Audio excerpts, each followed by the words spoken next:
Yankees Red Sox Unnested is brought to you by Amtrak. Enjoy comfortable and convenient travel from Boston and save up to 25% when you book 14 days in advance. And this afternoon from Fenway, the Red Sox have little time to bounce back after a grinding 16-inning defeat last night. They played Game 1 of the doubleheader against the Yankees in dire need of a long outing from Rick Porcello. Hi, everybody. Beautiful day here at the ballpark. Thanks for coming back. I'm Dave O'Brien alongside my partner, Dennis Eckersley. Jemai Webster joining us in a couple of moments as well. Last night, after nearly 6 hours and about 500 pitches, both of these teams were depleted. That really puts the pressure on Porcello today, Eck, to pitch like he did the last time out, and for the Red Sox to finally get him some run support. Well, that's been all year long. He hasn't got the run support. But last time out, I thought that was the best pitch game he had all year long. Completed the game, lost 1-0. But, to defend Rick Porcello, you're talking about a guy that lost 11 games. That stands out. But to me, he hasn't pitched all that badly. You see the last couple times out, he's pitched good enough to win. And as far as the consistency throughout the year, he's gone 6 innings. He gets deep into the games. He does consistently every time out there. But, once again, you keep looking at that 11-loss season. He's pitched well the last couple times out. He's been close. He's had like 4 or 5 nuclear games, and that's what's cost him his ERA. But going forward, they count on him to be not necessarily what he was last year, but close, because he's throwing the ball well. He does give up a lot of hits, but I think a lot of good things are going to happen for Rick Porcello and for the Red Sox going forward. The run support should be a key. It certainly was last year for Rick. He's had 9 starts this season in which the Red Sox did not score him a single run while he was on the mound. Hoping that changes today in Game 1 of the double dip. He's up against CC Sabathia. A bit of a surprise. The Yankees didn't even have him in the rotation for the weekend, but he'll go in Game 3 against Porcello on a beautiful sunny day here at Fenway Park.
BuyAToyota.com. Digital Federal Credit Union. See what DCU can save you. Dunkin' Donuts. America runs on Dunkin'. Lexus and the Lexus Strikes Out Hunger program. McDonald's. Any McCafe Bakery muffin with any size hot or iced coffee, just $1.99. And by Southwest. Yes to low fares with nothing to hide. That's transparency. Gorgeous day for a ball game. Red Sox playing Game 3 against the Yankees. Here's the New York lineup brought to you by New England Chevy Dealers. They'll start it off with Brian Gardner. He's at center field. It'll be Chase Headley at third base. Judge in right field. So far, he's 0 for 8 in the series. Holiday, the DH. Gregorius at short. Frazier at left. Romine doing the catching. Choi at first base. And Torreyes at second. And the number 9 hitter facing the Red Sox starter presented by New England Audi Dealers, Rick Porcello. 4-11, a 4.75 ERA, 0-2 against the Yankees so far this season. The Red Sox defense is brought to you by Southwest Airlines. They've made 56 errors in 91 games around the infield. Devin Marrero at third, Bogarts at short, Zhu Wei Lin at second, Sam Travis at first. Out in the outfield, Andrew Benintendi in left, Jackie Bradley Jr. in center, Mookie Betts in right. Behind the plate, Sandy Leon catching Rick Porcello. Here are the umpires, brought to you by Toyota's website for deals, buyatoyota.com. Gabe Morales has the plate. DeJesus, Cooper, and Cedarstrom on the bases. And look at the weather. As mentioned, it is delightful today. 86 degrees. A lot of sunshine here on the diamond. Could be a factor. And not much wind at all.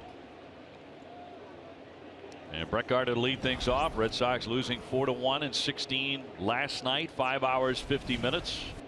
First time the Red Sox have lost a game when leading after 8 innings this year. Now 43-1.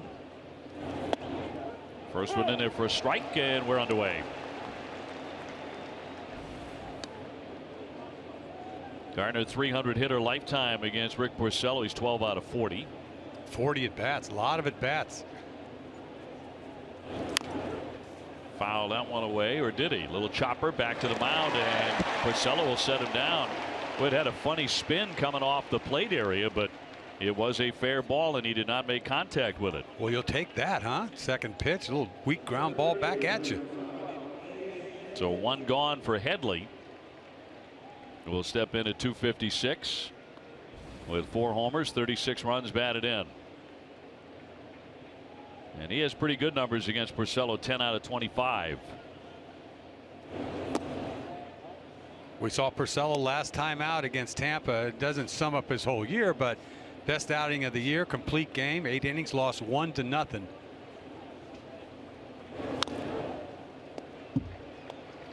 He allowed just 6 hits, 1 run, didn't walk anybody, and he struck out 7 against the Rays. You know, the strikeouts, the walks are there, and the thing about it, a lot of hits.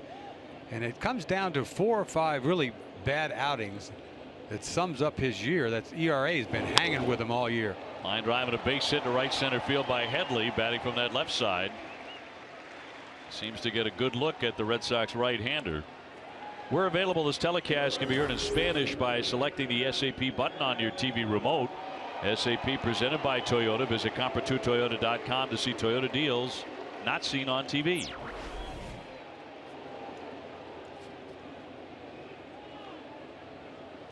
So the Judge is next. Aaron Judge at 319 with 30 homers, 66 RBIs. And a quiet series so far. Red Sox have done very good work on him. He's 0 for 8.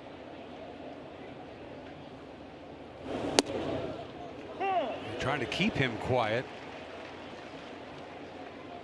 Impressive, though, you know, watching him take pitches. He takes a lot of close pitches, and we saw him try to steal a bag last night's game. Almost stole it. Perfect throw by Vasquez. Yeah, right on the money. But he has stolen 6.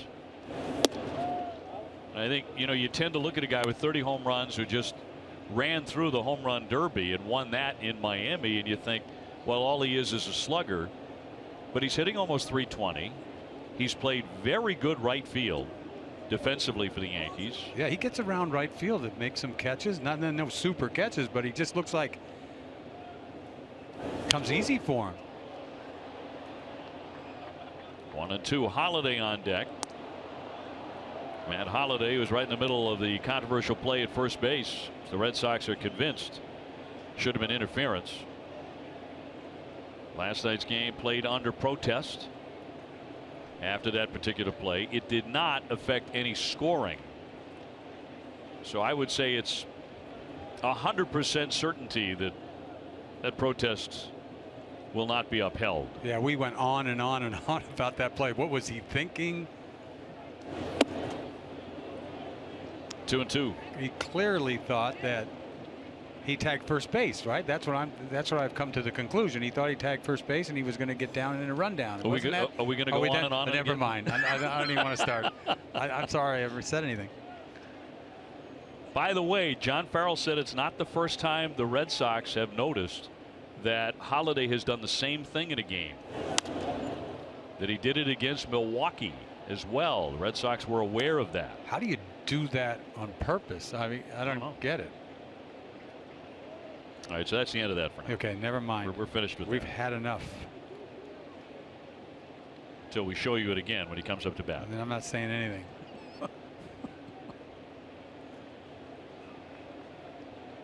Well, he's been late on his fastball. It's not like he's throwing 95. The 2-2. Got a piece of it to hang in there. 93-mile-an-hour fastball.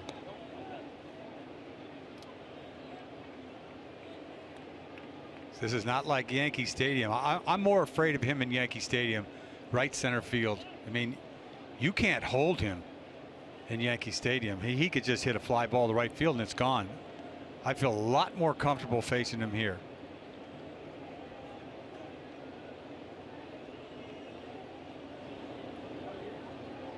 Two toward right, but he popped it foul on that point. You know, just about any guy who has some power at Yankee Stadium, you know, as you mentioned, right center field, that's a jet stream out there. Yeah, and that guys are late sometimes. They're not even trying to hit it out there, and they're late and it goes out. Guy in particular is Holiday. He does that a lot. Yep. And he goes the ball you hit off of Kimbrel. Ooh. That's as far as you're going to hit one off Kimbrel. 443. First time that Craig Kimbrel has blown a save at Fenway. An amazing run. Swing and a miss. Down he goes. He's 0 for his last 13 overall. And there are 2 away. Yeah, we talked about this, and everybody, this is why we hung around so long yesterday and last night. A 1-1 fastball to Holiday, and he just crushes this ball over everything. And then the play.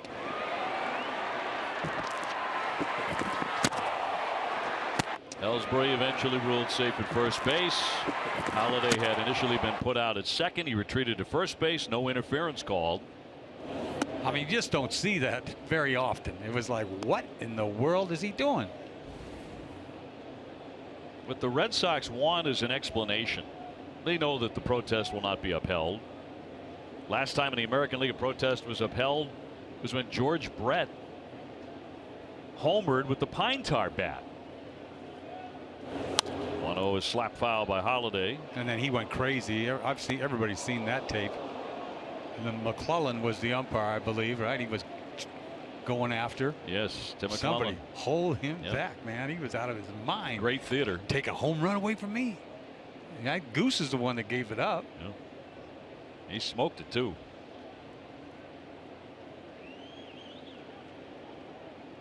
Solo home run in the 9th inning. He was 1 for 6 in the game. Still one of the strongest guys in baseball. It was his second game tying home run in the 9th or later this year. He had a walk-off home run against the Orioles back in April in the 10th. This was a great sign for the Yankees. He just blended it. He blends in so perfect for them. That presence, that veteran presence. Everybody can use a guy like that.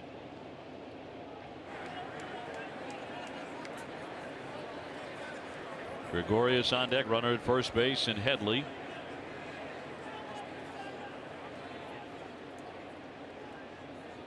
And a 1-2 to Holiday.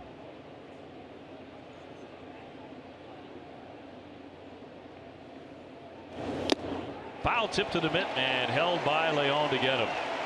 Side retired, 1 man left. Red Sox coming up. It'll be Betts, Bogaerts, and Benintendi.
Brought to you by Toyota's website for deals, buyatoyota.com.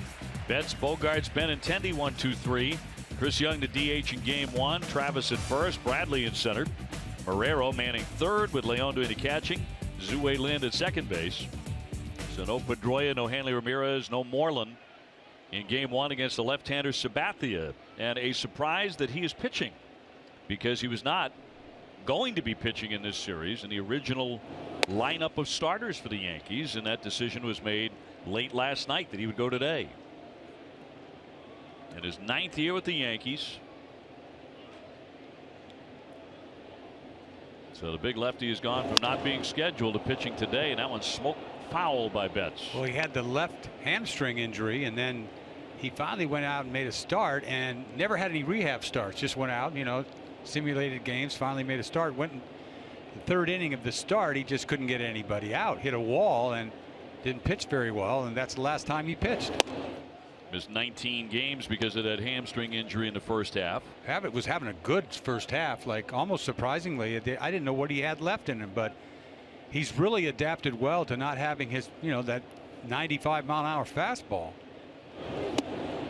He has, but he's had a lot of injuries the last few years. And he's only won 25 games for the Yankees in the last 3.5 seasons. So they really didn't know what they were going to get this year, and they were thrilled with him winning 7 games in the first half.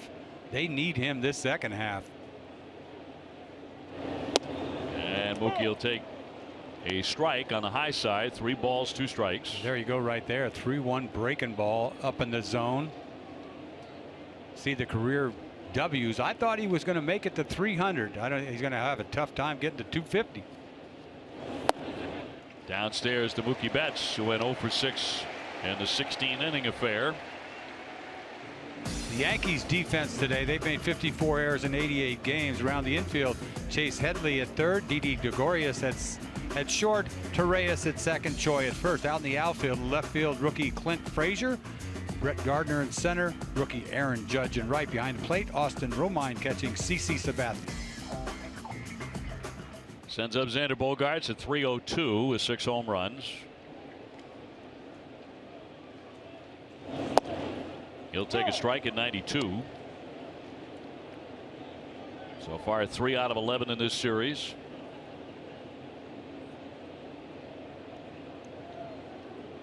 Seven for his last 33 if you include the road trip right before the All-Star break. So Xander trying to get back in line offensively, and he'll take another strike. Well, he's been batting third for a long time. This is the first time we've seen that get mixed up a little bit. Benintendi in the 3-hole today for game 1. Different looking lineup certainly for the Sox. Sam Travis hitting 5th, Chris Young 4th.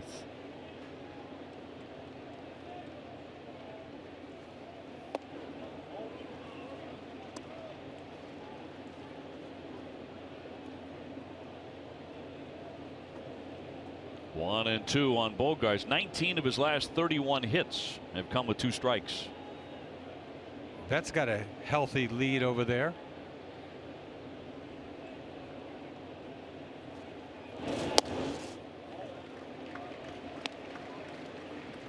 CC, he mixes it all up, breaking ball, curveball, slider, changeup, fastball, turns it over a little bit. He used to just hump, man. He was like a 2-pitch pitcher when he first came up with the Indians. That's all he needed. Yeah. Throwing 97 back then. He won the 07 American League Cy Young with the Indians. High fly but foul. Spent between 2001 and 08 with Cleveland, and was dealt to Milwaukee, and signed with the Yankees. A huge free agent deal in December of 2008. He's been with them ever since. Well, it paid off in 2009. They won the thing. I think he won 19 games that year, but the best game I've seen him pitch is the last time he faced the Red Sox. Went 8 innings, gave up nothing. 3-2. But he's got a pick.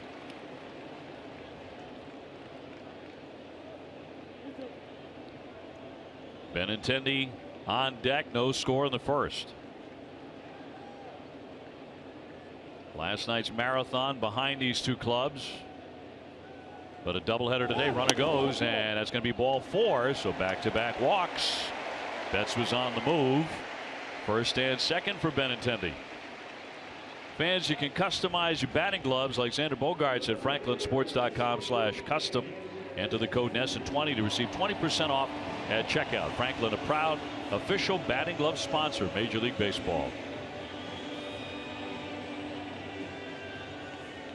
Well, an opportunity to do a little damage right away. Red Sox were held to 1 run in a nearly 6-hour game yesterday. That came in the 3rd inning.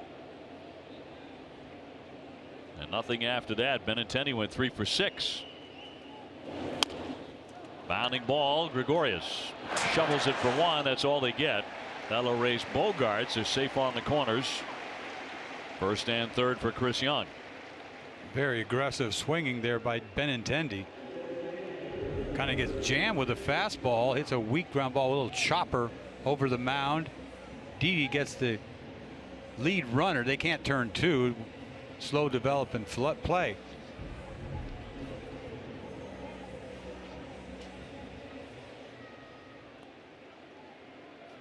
Chris Young, lifetime 3 out of 11, no home runs against Sabathia.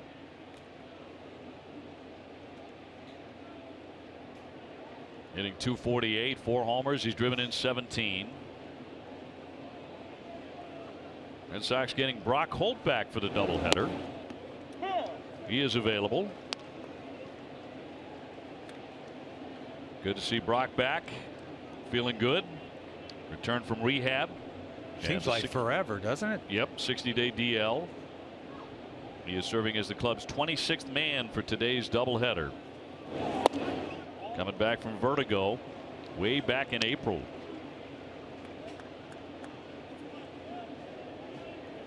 And such a valuable guy for the Red Sox, particularly given the position that he plays a lot, although of course he can play everywhere, but third base. The 1-1. Bounding ball to the middle. Torreyes right on the bag 1, and that's going to be a double play. Well, it started with a lot of promise because Sabathia was wild, but he gets out of the inning without a run.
Joseph Abboud, custom made in the USA of fine Italian fabrics, available at Men's Warehouse. Text NESN to 66960 and receive a coupon for $20 off your next purchase of $100 or more at Men's Warehouse. Data rates may apply. Joseph looks a little bit tired like the rest of us, but I think he hung in there for all 16 yesterday, knowing him. Gregorius leading things off here in the 2nd inning. Red Sox had a golden chance with a couple of men on quickly against Sabathia, but failed to score. You got to make him pay for those 2 walks. Porcello looks good early on here. The 2 punch outs of Judge and Holiday. He looked good last inning.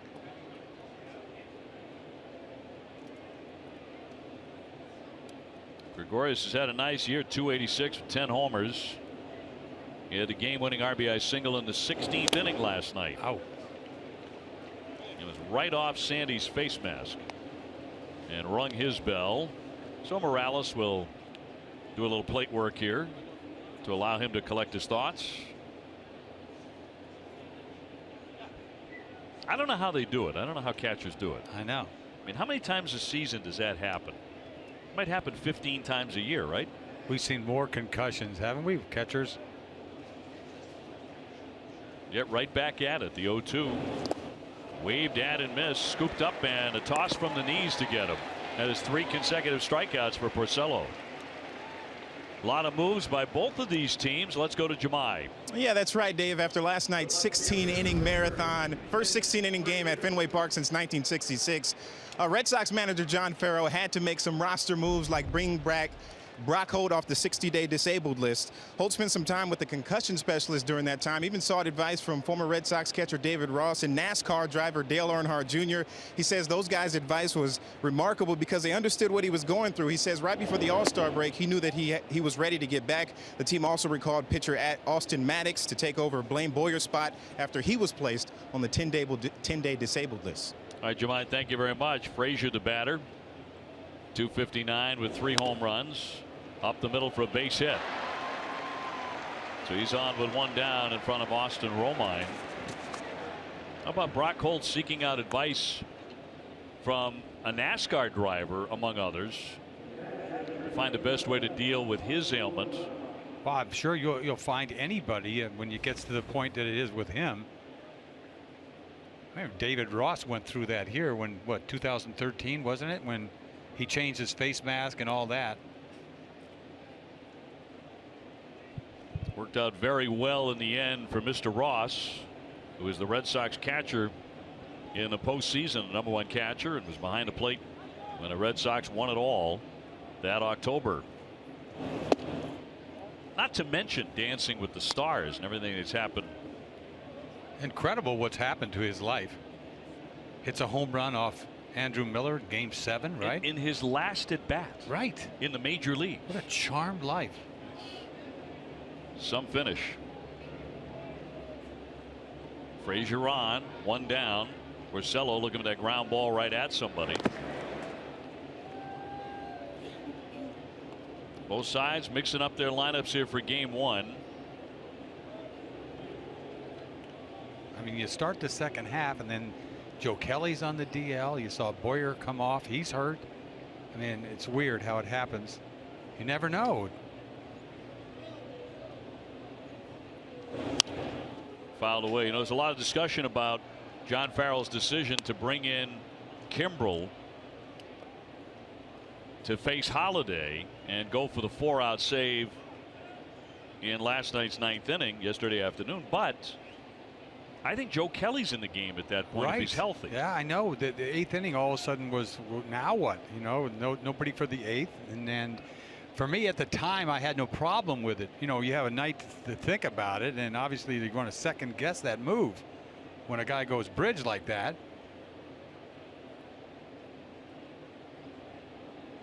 (1-1) to Romine, and tried to sneak it inside but missed. Obviously the 10 pitch at bat by Judge to finish off the 8th inning, and then Kimbrel has to sit down, gets back up, and then Holiday hits the 3rd pitch out of the ballpark. And Kelly would have been facing Judge. Remember what he did to him in New York, 103 miles an hour, and struck him out. Right. So that would have been the situation there, allowing Kimbrel to have that clean 9th inning. As it's fouled away. 2-2. And you get into talking about Kimbrel not pitching the 8th inning, doesn't like to pitch the 8th inning. But he's hot, man. The guy is hot, and I'm looking at Sale. I mean, you could have easily let Sale pitch to Judge. You know, I could live with that too. But you got the best reliever in the game, hot out there waiting. Yeah, I get you there. Sail through 118 pitches. That's a season high. Yes. Right. 2-2. But yes, he had pitched so well against Judge. I don't think it's an automatic call either way. I think a lot of people say, oh, yeah, absolutely. You leave Sale in there. I don't think that's automatic. I mean, I could go either way with it. I really can, especially after the guy goes deep. I'm going, oh, I don't know. You know. If you'd known he was going to hit a home run. Hello, no, obviously, let Sale pitch forever, but. And then Holiday with the home run, and these two teams effectively played an entire new ball game. That is in there for strike 3, and Porcello is racking up the Ks here early. He has 4 of them. Cold Hard Facts brought to you by Clean Crisp Coors Light. The Yankees Red Sox game, the 3rd longest of the year last night by time, 5 hours and 50 minutes. How about Tampa Bay at Minnesota? On May 28 went 6:26.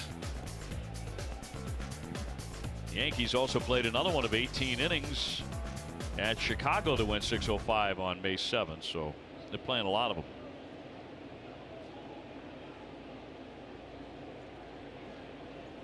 Here's Choi hitting 167 with a couple of home runs. The 3rd South Korean born player to appear in a game for the Yankees.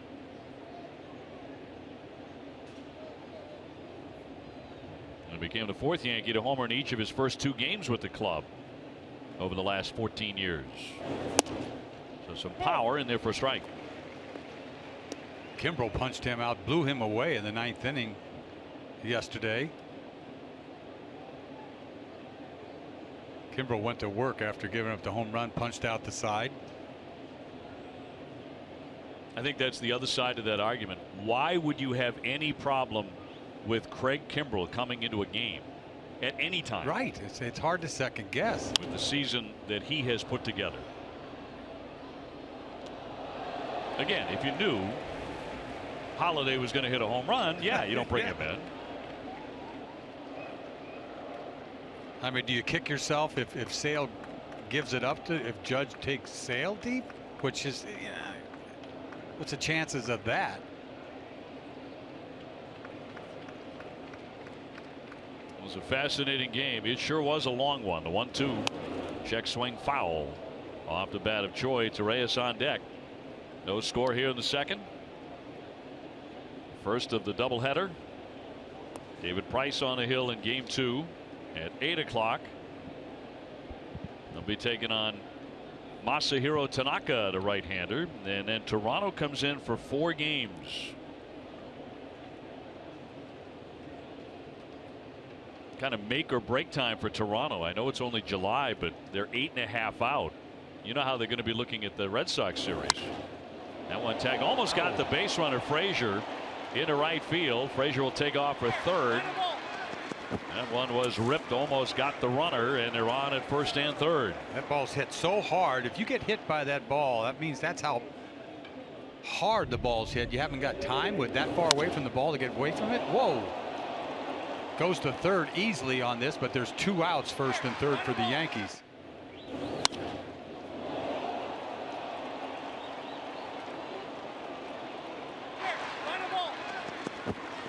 To send up the number 9 hitter, Ronald Torreyes, 269 with a pair of home runs. I think the other factor in yesterday's game that was a little discouraging from a traditionalist standpoint was the lack of ability to bunt. Oh, yeah, both sides. And Torreyes bunted into a double play. Yeah, that was classic. 0-2, they kept him bunting, and he bunts it right back to the pitcher. And I know bunting has gone the way of the hit and run basically in baseball. It's almost non-existent these days. But and that's why when they say, why don't you just move up the runners? Well, nobody can do that. It's not that simple. It's just not the game that they play here in the American League. They do not want to give up outs. So when it comes a time when you desperately need to move up a runner, they can't. Very few can do it. We had 2 on with Young came up. Shreve gave up 2 hits in that inning. Warren pitched great. Their bullpen pitched great yesterday. A lot of people are like, well, why can't Chris Young just bunt there? Right. I haven't seen Chris Young bunt. No. But Warren came in and did a nice job. Their bullpen went 9 innings, didn't give up nothing. Anything. 1-0, a big wave and a miss. He missed that by about half a foot. Brett Gardner on deck, no score, but a threat here for the Yankees. I'll tell you who the Yankees missed is that Castro. Castro can hit. And that you saw him yesterday, he can't run. They got him off the DL, and he still can't run. He's come back from a hamstring injury and looks it. Not in the lineup here in game 1. 1-1. Looked like he went. It's a strike anyway. So 1-2.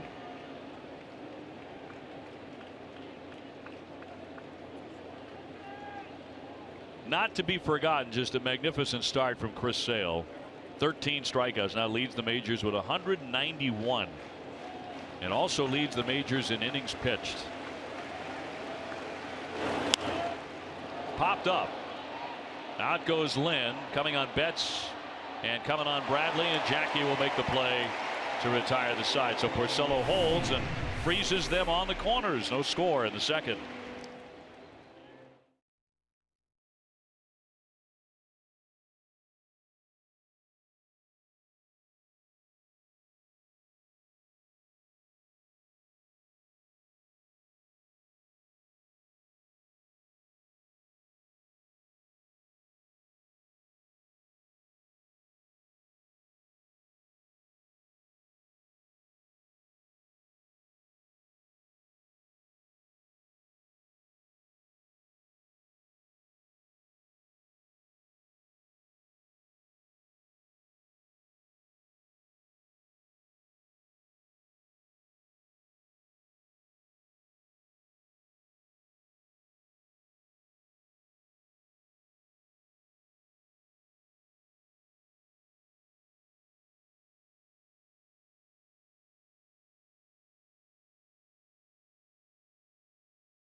Time for a twisted but true fact. Yesterday, Chris Sale tossed 7 2/3 shutout innings, lowering his career ERA against the Yankees to 1.17. Lowest against the Bronx Bombers since ERA became an official stat in 1912. Twisted tea tastes like real iced tea. Be a little twisted. They do not want to see him coming again. I mean, that's sick. Yet no run support. Just the 1 run. Sam Travis to lead things off here in the bottom of the second against Sabathia. 268. No home runs yet for Sam. He did not play in the 16-inning game yesterday.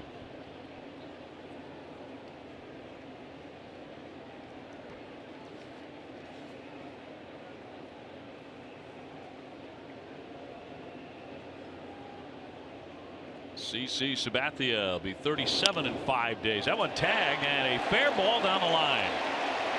Keeps on rolling to the 310 mark. That'll be 2 bases for Sam Travis. He torched it. You try to get a fastball into Travis, he will not let you. See his little cutter or something, didn't get it far enough in. He gets the barrel to it, cleans it out of there. I don't know how he kept this ball fair, just barely down the line. Once it hits the chalk, he's got 2 easy. He is now 11 out of 28 against left-handers. Well, I'm waiting for this kid to go deep. He's due. That'll be his first major league home run. When he hits it, is Jackie Bradley. Jackie also really doing a nice job against lefties. Really hanging in there quite well, to the tune of 310 with a home run.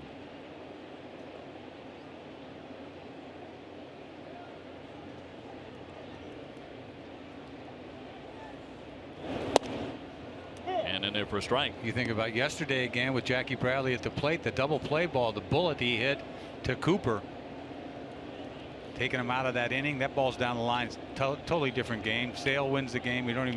We go home. Would have been 3-4-0. Instead, we didn't go home for a long time, Eck. Right.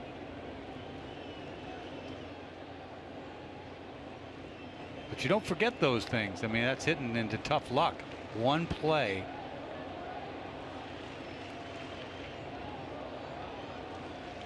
Marrero on deck, and the 2-1.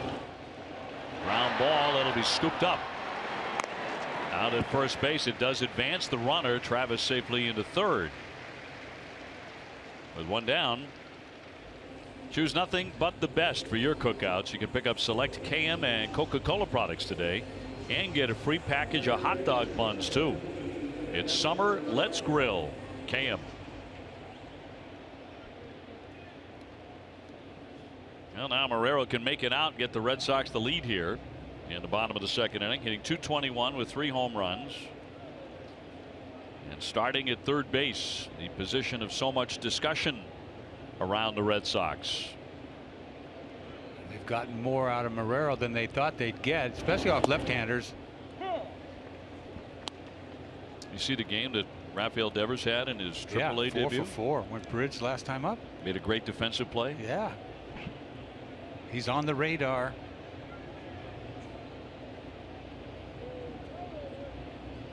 The 0-1. However, the reports around baseball are that Todd Frazier is also on the radar as a possible guy the Red Sox would trade for and are interested in. That will be up to Dave Dombrowski. And if he wants to make a move there, nothing would surprise me. Dave has made a lot of deals with big impact at the deadline in his career. The 0-2. And just missed. Love the way that Romine caught that. Made it look like a strike. CC trying to nibble on the outside corner. It is outside.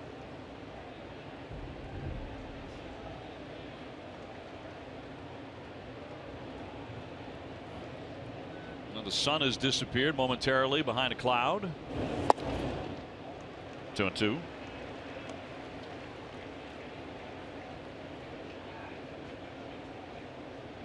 Marrero, his last 13 games, has been driving in runs. He has 8 RBIs in those games, and he's hitting .400. Trying to cut off this run. He's looking for a punch out.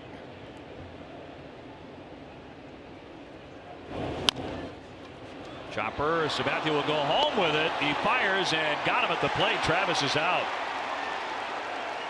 Now, Sabathia at 6'6", 300 pounds has always been a good athlete. This was trouble. I mean, this was trouble. If it gets over his head, but like you said, he's so tall. Watch, bounce. He gets to it. Looks easy, but it's not. Off balance a little bit. Sets himself to make a throw. That's not an easy throw. You're not used to throwing the ball like that. He makes a nice throw. Everything looks so easy on that play. I think that's a tough play for any pitcher. Yes. Let alone a 37-year-old guy of his size. But to Strano, not to get no panic and to set up and throw. He could have thrown in a hurry if he panicked. Yep. Sidearm off balance. Cutting down Travis at home plate. Marrero becomes the runner at first base, and now 2 down for Sandy Leon, who's hitting .238 with 5 homers. You practice that stuff in spring training and you never do it again. Who practices ground balls back to the pitcher, throw it to home? Off balance. Not only that, but a left-hander. Yes. That's an awkward throw to make. It is. But he looked pretty smooth on it.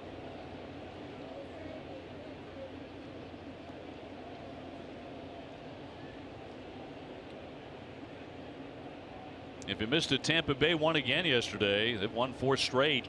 They have pulled it in 2.5. Runner goes. Here's the throw, and not nearly in time. And Marrero has a theft of second.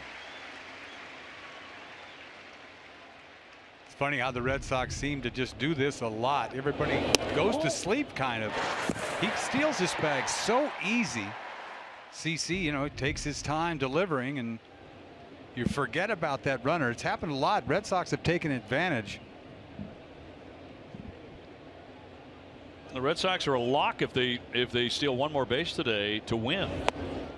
They are 15-0 this season as Leon takes ball 4 when stealing 2 bases or more. 15-0. Strange stat. Yeah. In the meantime, that's the 3rd walk issued by Sabathia, who's kind of bending at the waist a little bit on the grass behind the pitcher's mound. Yeah, that play, you think about it, with the hamstring that he's had problems with, the left one, and he's bouncing around out there like he's going up for a rebound. His walk 3, he's allowed a double and a stolen base, but the Red Sox haven't scored off him yet. Zhu Wei Lin at 311 without a home run. Starting today at second base, Dustin Pedroia resting in game 1. Red Sox have a number of starters out of the lineup in the first tilt. And a soft bounding ball, and picked off by Choi, and that will do it. That's all for the Red Sox. Kind of a frustrating couple of innings to start this one. We have no score after 2.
The game for free at Fenway when they sign up for Kid Nation.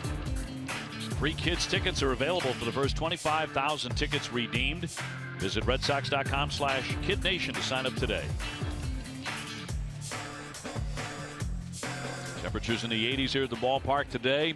Red Sox and the Yankees, game 3 with a second game to come tonight at 8 o'clock on Sunday Night Baseball. Brett Gardner showing a bunt but takes a strike.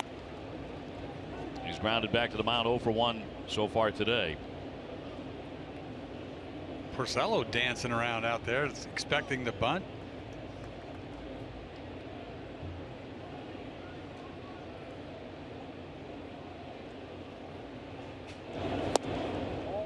And off the corner. Not close. Man, he's dotting it. He has struck out 4.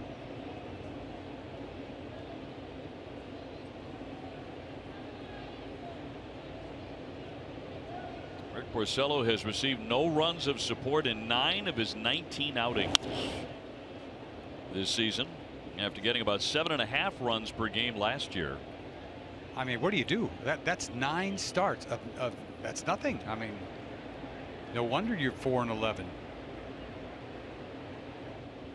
Obviously, he hasn't pitched as well as he pitched last year. I mean, he was phenomenal last year, but he hasn't been that bad. 1-2. I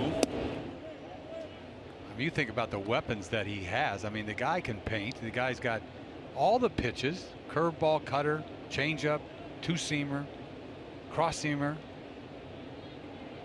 You've talked about another weapon too that you admire about him, is toughness. Oh, he's tough, man. He gives up a lot of hits and he just doesn't break. Charged by Lynn, and he'll set him down, 1 away, with Headley coming up. MLB.com at bat is your #1 mobile app for live Red Sox baseball. Get Red Sox home screen icons, app features, game day, live game video, and more. Download MLB.com at bat today. Headley with a base hit first time up, so he's 1 for 1. He's actually been swinging a pretty good bat since the middle of June. His last 24 games, he's batting .318.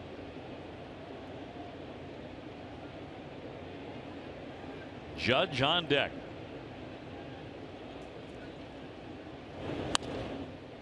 One of those fascinating alignments on the infield for the Red Sox that, 10 years ago you never would have seen. I was going to say that earlier on the ground ball up the middle. It's like every time there's ground ball up the middle, as a pitcher, all these years looking back, I'd say, oh, base hit as soon as I turn around, right? That's a given. There's somebody there. It's just a given. Doesn't even faze us anymore when you see positioning, right? You almost don't even say it anymore. It's only because we're really old guys that we even see it, Yeah, it's like this is just the way of the world, and I think it makes all the sense in the world too. I mean, it's taken so many hits away, and it baffles a lot of people, saying how come you just don't hit the ball the other way, take a bunt, whatever. But 1-2. look at this thing. Does go the other way, and that's going to drop down for a base hit. So Headley's 2 for 2. He didn't crush it, but he'll take it. How do you defend that? Gets jammed. It hits this ball probably on the label. Doesn't hit it very hard at all. Just a little thing out there to left field. Ball's up a little bit, but you see he didn't get the good part of the bat on the ball. He'll take it. So the Yankees with 4 singles off Porcello.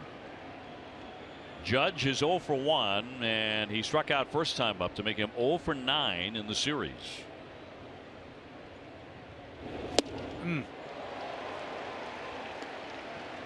Boy, he gave him a pitch to hit right there. Slider middle.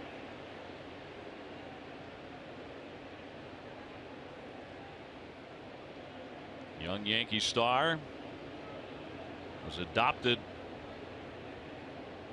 at just 2 days old. His adopted parents both school teachers. 1 ball and 1 strike.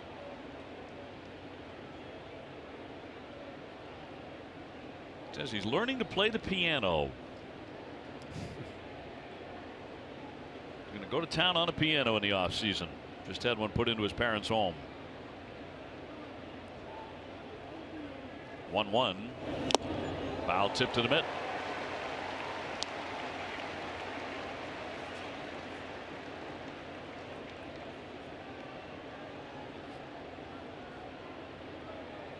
The Yankees got a lot of rookies on this team.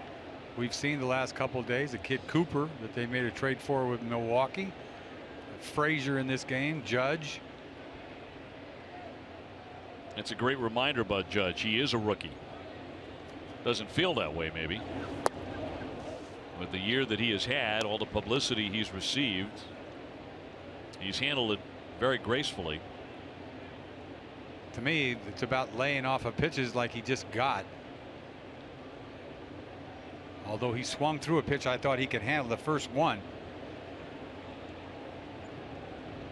2-2 and poke foul.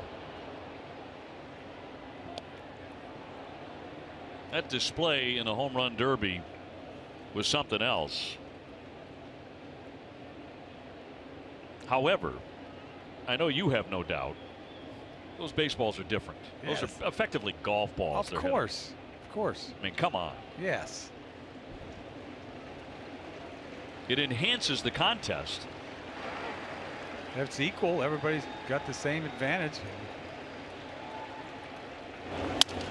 Broken back ground ball. Lynn flips it to Bogarts on to first. Low throw and a double play. And Porcello out of the inning. Sounded like Judge broke his bat, and he's 0 for 10 in the series.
By DeWalt FlexVolt.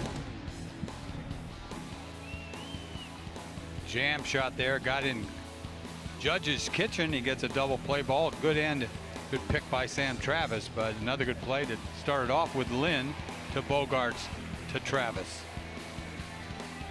And a double play for Porcello to get out of the inning. DeWalt FlexVolt is the official power tool of the Boston Red Sox. Alex Spear of 108 Stitches in a Boston Globe joining us here as we move on to the last half of the third inning.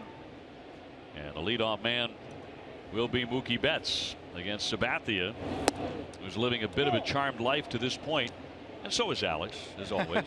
Looking natty once again. Great to have you with us. It's a delight. I do feel like I'm living a charmed life. Hey, on that topic, how about Rafael Devers? We talked about him yesterday, going 4 for 4 with the home run in his AAA debut. And here's the headline: he just made an out, his first out at AAA a few minutes ago. It's all over. It's all over. Let's stop the hype machine. Yeah. What he's doing as a 20-year-old is pretty amazing. You're not supposed to be an emerging power hitter who hits a left-on-left home run against a veteran big leaguer like Neil Kotz at that age in AAA. He had, I think that he had 18 homers before his promotion, which was the most in the Eastern League by a 20-year-old since a pretty good power hitter named Miguel Sano had 20 back in 2013. So there's a reason why he's so highly regarded, and he really is coming into his own. Hammered right there to Headley. My question is, do you see him coming here? I would be surprised if he wasn't up in the big leagues before the end of this year. He's supposed to be added to the 40-man roster after this season anyway in order to protect him from the Rule 5 draft. So typically those guys get some exposure to the big leagues. And in his case, he stands a pretty good chance of being on that Xander Bogaerts type of track, depending on what kind of production they're getting at third base. You know, you can see the Red Sox perhaps taking a role with him because at 20, he is separating himself. He certainly separated himself from the AA level. You don't want to rely on him being this emergent star, but you know, you have seen guys like Bogaerts, like Benintendi, being able to contribute down the stretch. Now, is a cautionary tale what happened with Moncada last year? Unquestionably, although it's worth pointing out that he's a very different type of offensive profile and overall player than Moncada, something that I talked about with Carlos Febles, his AA manager, last week. Xander pops this one up. Torres back, battling the sun a little bit, which has reappeared, but 2 down. What Febles had to say is that Moncada struggled with his breaking ball recognition. We all saw that a ton in the big leagues. Whereas Devers has been exquisite, honestly, at staying on breaking balls, recognizing changeups. He has really good pitch recognition that works left on left, as I mentioned with that Kotz at bat. He puts the ball in play. He does not have the strikeout rate problems that Moncada does, and he's a lifelong third baseman, whereas Moncada was a fish out of water, being thrown in at a position that he had really very little professional experience at. So Devers is a different cat in terms of amount of experience he has before a potential call-out. And you wonder about the value of spending time at AAA anyway. I mean, guys like the fella at home plate right now never did it. Oh, I would view Andrew Benintendi as a little bit of an outlier when it comes to that skipping AAA question. Well, and certainly a great college player. Exactly. He had played in the SEC at a very high level for a couple of years, and you know, frankly, in terms of his just pure bat tool, his hit tool, he grades as one of the better prospects in baseball in the last decade. So I think that you wouldn't want to make that assumption. It's important for Devers to see advanced breaking balls at AAA, but Sky high pop up. Choi underneath, and so is Torres. Torres calls him off. Hang with us for another half inning. Delighted to. That went a little too fast. 1-2-3 as we move on to the fourth, and no score.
Question: should Major League Baseball have scheduled doubleheaders like in the old days?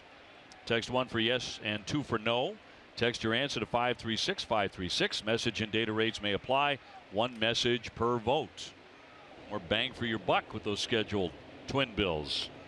Red Sox playing a doubleheader today as we continue our visit with Alex Spear. No score as we go to the 4th inning.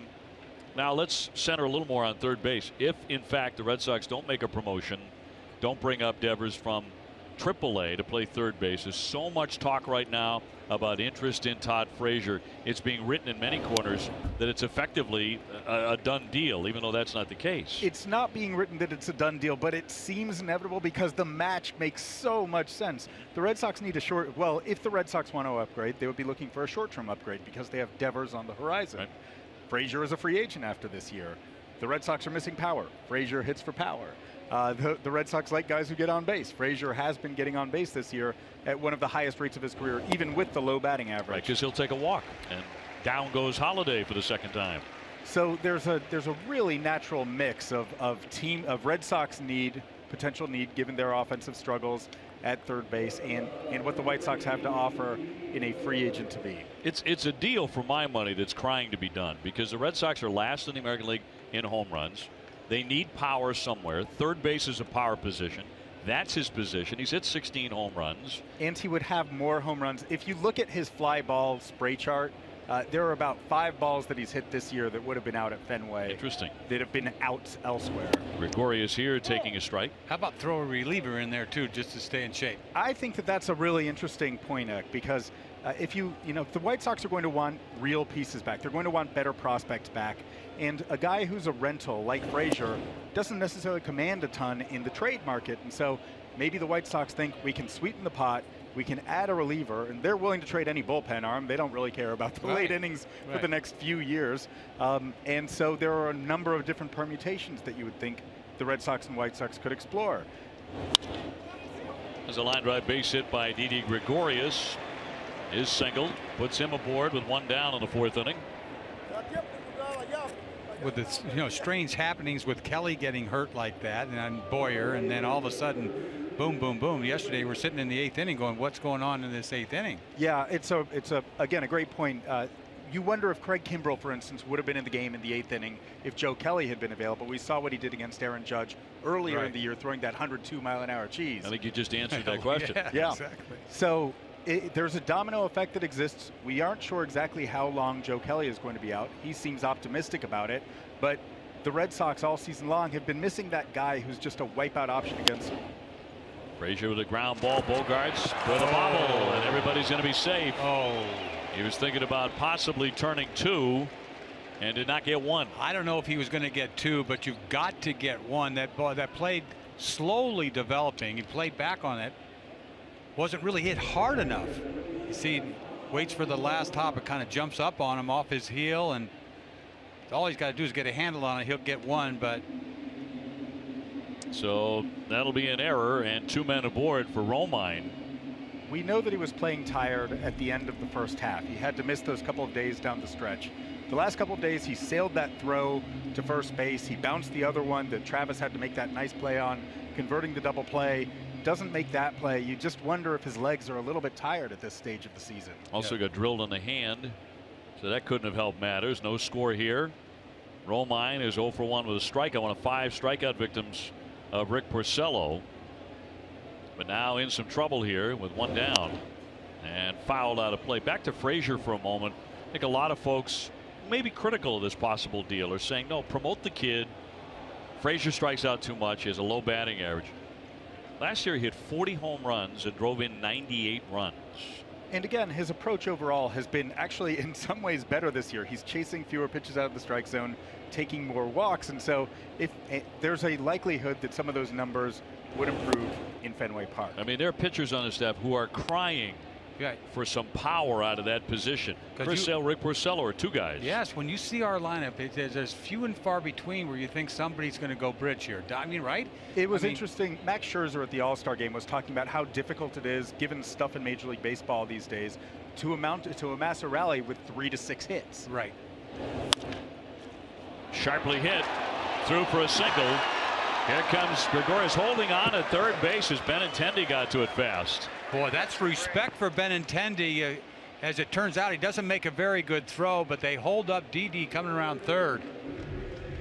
You see the dive here by Bogarts. He just can't get there. Didi got a pretty good jump, but left field's so shallow. You know, he's touching third when Andrews got the ball. Probably a good hold up, but the throw was not that good. Especially with 1 out, though. That's not a risk that you want to take. Well, that's right. It loads up the bases with 1 down. and brings up the number 8 hitter Choi. He singled his first time up. I'm not implying, by the way, that either Porcello or Sale are vocal at all about lack of support. They're not. They've been ultimate professionals, but you know that in games like yesterday, they'd love a power hitting third baseman who can hit the ball over the fence. Rick Porcello has been on the mound 4 times when the Red Sox have been shut out. The Yankees have been shut out 0 times this year. Part of the reason, they hit a ton of homers. It's tough to shut them out. Yep. Matt Holliday yesterday, for instance. And we're in Fenway Park. It's startling. Given what's happening around the league with home run rates, it is startling. And Leon will come out for a mound visit. The Red Sox run counter to a lot offensively what's happening in baseball these days, right? Because this is a team that makes good contact, doesn't strike out all that much. That runs counter to the big swing and miss guys in baseball today. Absolutely. The kind of quote-unquote 3 true outcomes of walks, strikeouts, and home runs have become really the formula across Major League Baseball, but the Red Sox have at least taken a couple of those largely out of the equation. In there for a strike on Choi. As he got a changeup through there. He'd love another ground ball right at somebody. He got one of those in the 3rd inning for a double play when Judge was the batter. Choi hit a bullet last time up between 1st and 2nd. Ball down and in. Yankees do have 6 hits. Flair, Benintendi moves back to make that catch. Gregorius tagging up, and he is sliding in to score to make it 1-0 New York. So eventually he does tag up and score, and Choi picks up his 5th RBI of the season. Well, the air does cost them a run. I mean, it could be worse. Choi does his job. A little fly ball to left field, not that deep, but deep enough to score Didi from 3rd.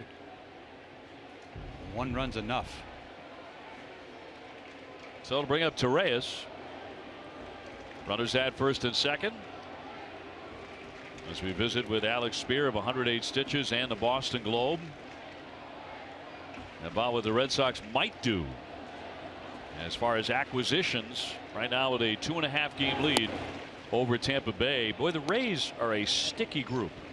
Their starting pitching has kept them around all season long. They have the best ERA, the best starting ERA of any of the teams in the AL East. The only reason why they're as far back as they are is because they keep blowing saves and blowing late inning leads. But they're hitting home runs by the bushel. They're scoring about the same as the Red Sox. We talk about teams that are making trades. Washington, the Nationals, just got a couple of relief pitchers today in Madsen and Doolittle. Doolittle was a guy who I kind of thought was interesting because if you look at how the Red Sox bullpen lines up, you know, they don't have that dominant. If they were to get a dominant 8th inning left-handed guy, that'd be pretty interesting. Well, Doolittle has faced 24 left-handers and he's retired every one of them and struck out half of them. I would say that's dominant. Yeah, I like that. Pretty good. I like that. 1 and 2 on Torreyes. And then they got Madsen too. That's interesting because the Nationals have been waiting all year to make a move. Everybody and their brother knew they had to do something. And so they address, you know, they suddenly give themselves a deep look in the bullpen, which is the thing that's really held them back in many respects with regards to their efforts to finally win that playoff series. How can you not have a closer being one of the best teams in the game? It's a little bit astonishing. We've seen it work before. You remember things like the 2005 White Sox having a merry-go-round of closers and winning, ultimately finding Bobby Jenks late, or we ended up having later on, right? Yeah, well, Koji Uehara right behind door number 4 or something. Right, exactly. That was a great find. That wasn't a bad $4 million signing. Slapped into left field. That drops down for a base hit. Frazier rounding. Benintendi gunning. Here's a play at the plate. He's safe. Got past the tag, and it's 2-0 Yankees. John Farrell may want to challenge it. We shall see. I think he was safe. Leon couldn't get in the baseline. He had to wait for the throw. See him offline right there? And he gets in. He can't reach back in time. The throw may have beat him if it was right on the money, but if it was on the money, he couldn't get there. He's out of the way. He's to the left of home plate, reaches back, and he's safe. To the left and back. No challenge here. And the Yankees have taken the lead. Frazier had pretty good speed right there. He's a very interesting guy who the Red Sox scouted very heavily when he was coming out of high school in 2013. The Red Sox would have jumped all over taking him with the number 7 overall pick that year. However, the Indians plucked him at number 5. But Frazier, I talked to him a couple of years ago at the All-Star Futures game. He told me he had the Red Sox as the backdrop on his cell phone. Did he? He lived next door to a guy who was, at the time, the Red Sox minor league hitting coordinator, Tim Hires, now the assistant hitting coach with the Dodgers. And so he felt like he was all but signed, sealed, delivered to the Red Sox. And instead, the Indians got him. He had to cut off all that red moss, right? He had it working, man. It was a pretty impressive sight in AAA. Most impressive until Devers got promoted. Thing? They can't do that. That's correct. Obviously. Yankee fans love that mop of red hair, and that'll be a ball on Gardner, who's gone 0 for 2. We're talking about the Red Sox ability to make deals and I think propensity to do so. You guys both know this is true. Look at a general manager or a president of baseball ops history, and that's what will determine. And in Dave Dombrowski's case, he always does, almost always makes a deal. I went through the exercise of tracing every one of his July 31st, kind of approaches when he had a contending team, and there was only 1 year with the Tigers when they were in it and he didn't make a move. And in that move, I think that he was pretty confident that he was going to make a move for a shortstop. I think that he had something lined up with the Pirates for Jack Wilson, and at the last minute, I think the Pirates changed course, and so he was left standing at the altar and a little bit surprised to be so at the time. But he always looks to upgrade when his teams are in it. In there for a strike. He never really had a good track record with relief pitchers, though, right? It's always been a bugaboo with Detroit. Yeah, that has been the track record. There's been a difficult time, and he's not alone, but he's had a difficult time acquiring relievers midseason. Although last year, I think that they were pretty successful with the addition of Ziegler, who was a pretty nice fit in many respects for what they needed. And at a low cost. Yes, a lot to weigh for Dave Dombrowski, certainly. His ball club right now in first place by 2.5, 3.5 over these Yankees. It's also another thing when you have such an obvious area of need, as third base is for this team. Third base is, so here's the real question. Is the most obvious area of need third base, where they've had this interesting contribution from guys like Marrero and Lynn, or is it the bullpen where they haven't had an obvious, they've been incredibly effective, quite frankly, in turning leads into wins, but do you trust that that is going to continue to be the case going forward, especially with the Kelly injury? And that one is going to hit him, and he's going to take the base. It's like he stuck his hand out there. That will load up the bases. Did not look terribly concerned about getting plunked there. In fact, he didn't. He pushed his hand out there. Well, that's what Porcello's arguing, and that's why John Farrell is out too. This is up to the umpire. He does not have to grant the base. Look at this. If he feels like the batter made no effort. He pushes his hand out there. I mean, you could say, did he push it or he just didn't move it, right? It almost looked like he tracked the pitch, though. Yeah, he tracked it off of his forearm. I mean, that wasn't far off from being a strike. Yeah, they're not going to call that. Never do. So Gardner is on, and they're all loaded up for Headley. I mean, that ball is almost in the strike zone, isn't it? Well, it's inside. Yeah, that ball's inside, but he didn't make any attempt to get out of the way. Yeah, the theoretical requirement of having to try to get out of the way remained just that. It's once about every 10 years you see an umpire say, nope, you're staying right here. You don't see that. Headley with a pair of singles. 2 for 2. 2-0 Yankees. And he slaps that one foul. Yeah, it's an interesting discussion about the primary need, because I think it may have changed yesterday with the Kelly injury and Boyer going down. All of a sudden the Red Sox are depleted in the bullpen. But let's also look back a year ago. You could have defined the primary need a few different ways. So Dave Dombrowski addressed all of them. He added a starter in Pomerantz, added a reliever in Ziegler, and he made kind of a third baseman in Aaron Hill. Travis will gobble this up. Porcello gets to the bag, and that will retire the side, so no more damage done. The Yankees do get 2. Alex, always a pleasure. Thanks so much. Good to see you guys. Good stuff. Thanks, Middle of the Alex. 4th inning, 2-0. The Yankees have the lead.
Amtrak. Save up to 25% with Sabre fares and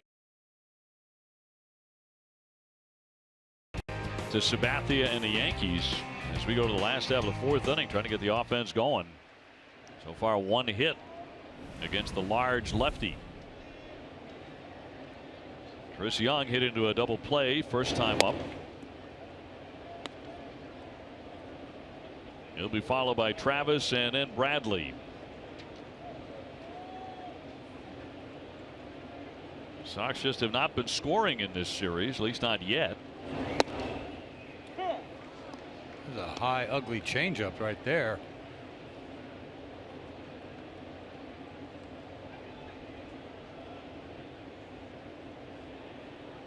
And a 1-1.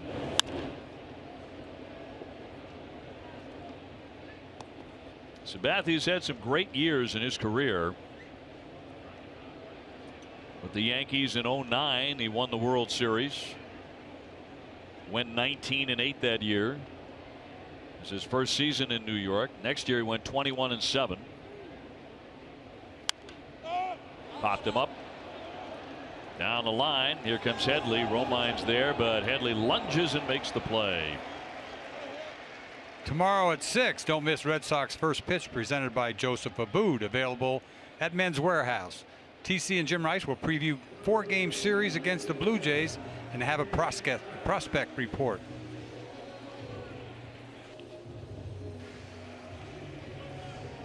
So Travis will be next. He doubled down the left field line first time up, but the Red Sox could not bring him in.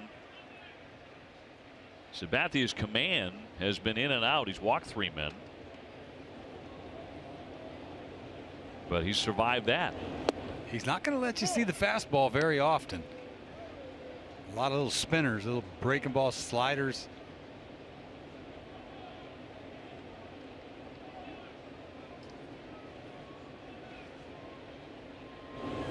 Changeup. And this is a guy that's got 2,789 strikeouts. Former Cy Young winner, the 1-1. You know, that 3,000 is elite. You think about the guys with 3,000 strikeouts. I think there's only one guy not in the Hall of Fame, and that's Schilling. You think and Roger. Hello, forgot about Roger. Roger too. Do you think Kurt Schilling's a Hall of Famer? I do. You know, I do too. When you think about the big games too. Yes, I mean the biggest games. Oh, there's no doubt, and that plays into it. I think he's 11-2 postseason. I mean, that definitely plays into it. But I think he was dominant for a long, long time. Maybe the win total isn't as high as people want it, but I mean, who am I? I'm just one guy. That's my opinion. I think he is a Hall of Famer, and he will eventually get in. Bloody sock is in. That'll be ball 4. So another walk by Sabathia. That's 4 in the game. Make your next trip to Fenway Park unforgettable with the ultimate monster road trip.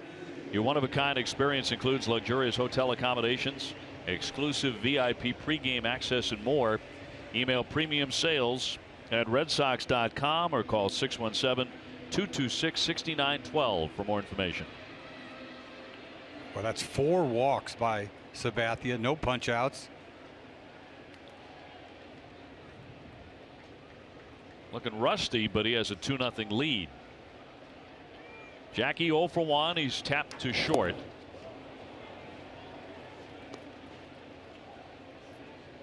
Boy, Jackie, he doesn't get cheated, man. He lets it go.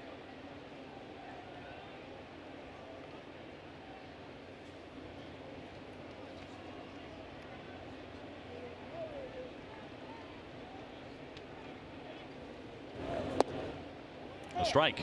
Back to back. Tough slider.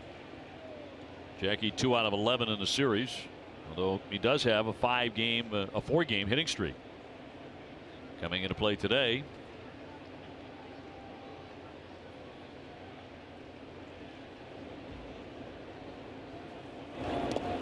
That skips away from Romine all the way to the backstop, and that'll advance Travis into scoring position.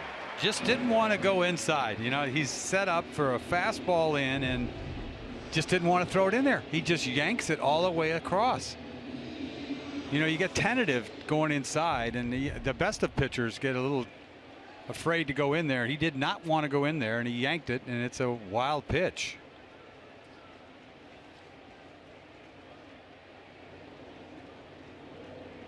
The 1-2 to JBJ, and down he goes hacking. And you talked about the lack of strikeouts for Sabathia. There's number 1. Boy, I guess he deserved it with 3 of the pitches to Bradley. Just nasty on the outside corner. 3 sliders. Look at this. Doesn't get much better than that. That's perfect.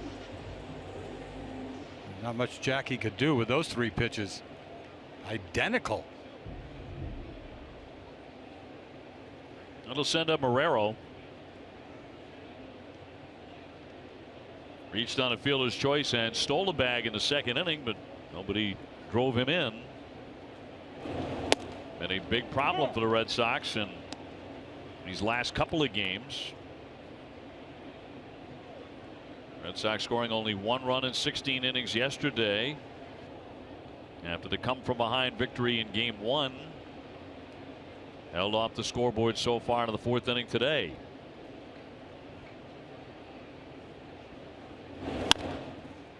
To that right side, but Torreyes fills the hole, and that'll do it. Once again, Sabathia pitches around a walk. 2-0, the Yankees.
With conferences, meetings, summer outings, and holiday parties right here at Fenway Park. Visit redsox.com/events or call 617-226-6791 for more information.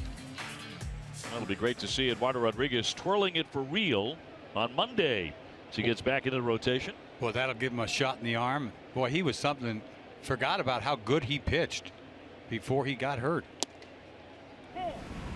He'll be taking on Stroman. Red Sox are going to see some pitching. Stroman, Happ, Sanchez, and to be determined, who has never lost.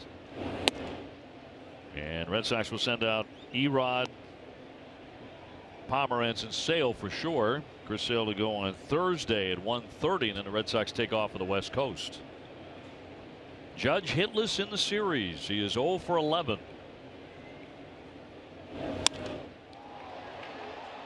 Mookie Betts right there. Bit to his left, dipping down to get it. That had some English on it, but he stayed right with it. The Red Sox have done a great job on Judge. Stay tuned after the 3rd out of this half inning for the mid-5th studio show. Judge looks like he's just trying to hit everything the other way. Doesn't he look late on a lot of fastballs? Fouling balls off. It's not quite Miami right now. No, looks like he's tired. You know, Hitting home runs. Well, you wonder about that for real, because that's been discussed for years about home run derby. That as entertaining as it is, and it gets great television ratings and all that, when guys come back, the guys who win it, oftentimes they're not the same hitter. I remember Adrian Gonzalez for us. Remember in Arizona, that home run derby? I think Cano won that, I think, but he was tired. Holiday flares this one, and very casually Jackie Bradley comes on to make the catch. He had it all the way. Makes it look easy. You said it, man. Very casual. That ball almost, I mean, at the end of the top of the apex of that fly ball, you think, yo, he's going to get there, I think. He knows exactly where to be. So 2 up and 2 down for Gregorius. Porcello could really use a fast inning. That one tagged down the line. That one headed toward the stands. That ball is out of here. Home run, Gregorius. A wicked line drive. And one of the cheaper home runs you'll see, of course, at Fenway Park. That makes it 3-0. And before you could say boo, he gets a high changeup, and he rides this ball out of the ballpark in a heartbeat. Look at this high changeup. I mean, right there, up middle, and he just jumps on it. And he hits it a perfect place in Fenway Park, right down the line. I don't know if it wrapped around the pesky pole, but it had more than enough to get out of here. Kind of shocking. Boom. He did not hit it a long way, but it counts. 3-0. His 11th home run of the season. And we'll send a Frazier a single and reached on an error. And you get 2 quick outs, boom, boom, and then you hang a changeup. That is their 8th hit. Sox have only 1.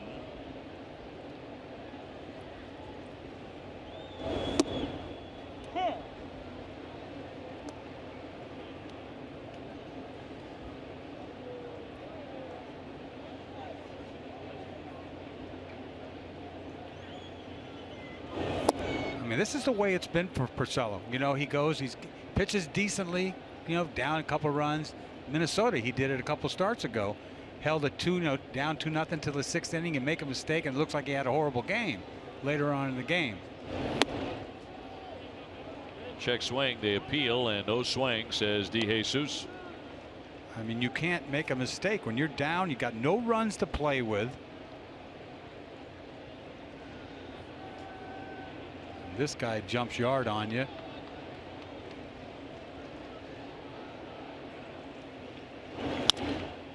Chopper to third. That's fair ball. Marrero, tough throw.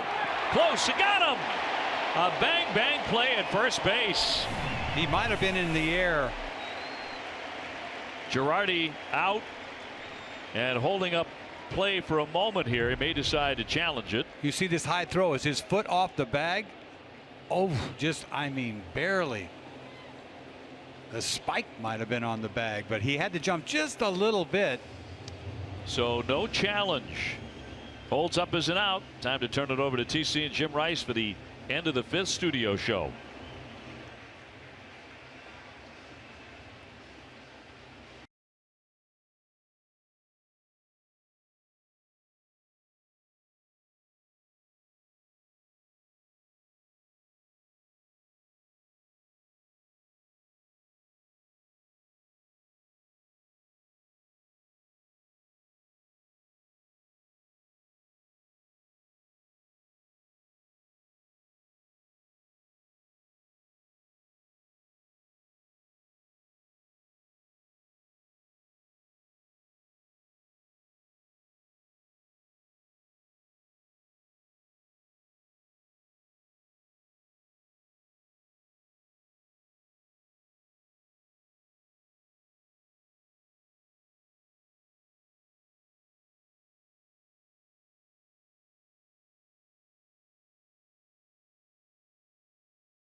Indeed, Red Sox in some trouble here. They're down 3-0. The runs just aren't coming, and only one hit.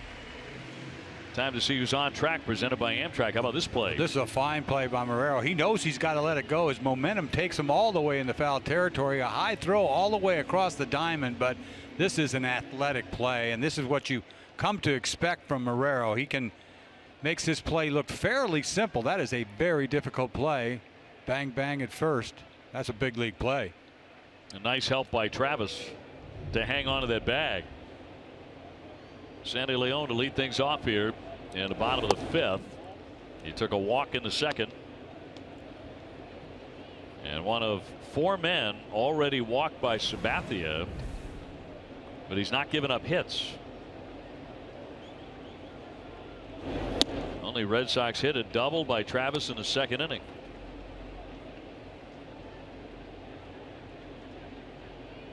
Sandy in his last 10 games is hitting .286, so the bats come back to life a bit. Overall .238. And he fouls it away off himself.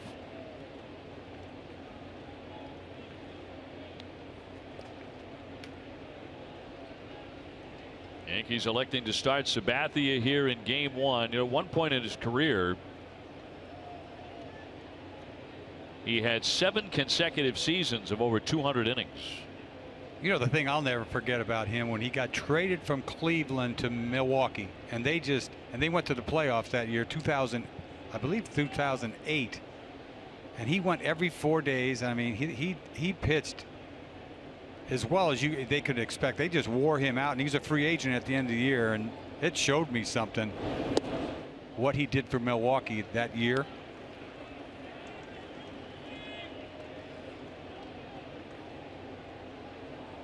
He's falling behind in the count again. 3-1 on Sandy.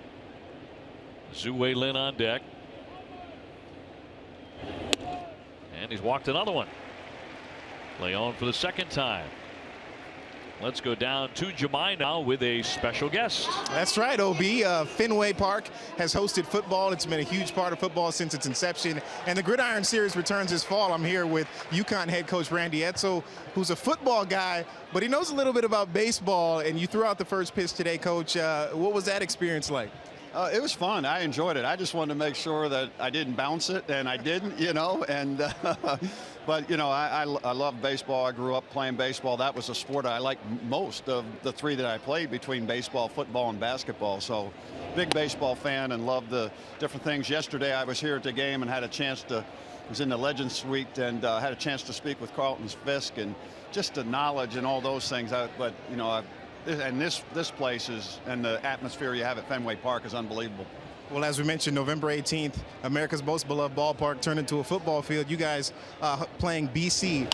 What's the experience like around your players coming back to a historic place? Because this is UConn. It'll be their first time here at the ballpark. Exactly. I tell you what, our players are excited about it. You know, when they found out that we were going to do this, they were excited, and they're looking forward to it. And, you know, and so on, and myself and the coaches, and because a lot of people know how historic this place is, and they played football here originally and everything. So yeah, it's going to be a lot of fun, and we're really looking forward to it. Now you got another UConn grad, Matt Barnes, representing the university well. You got a chance to talk with him.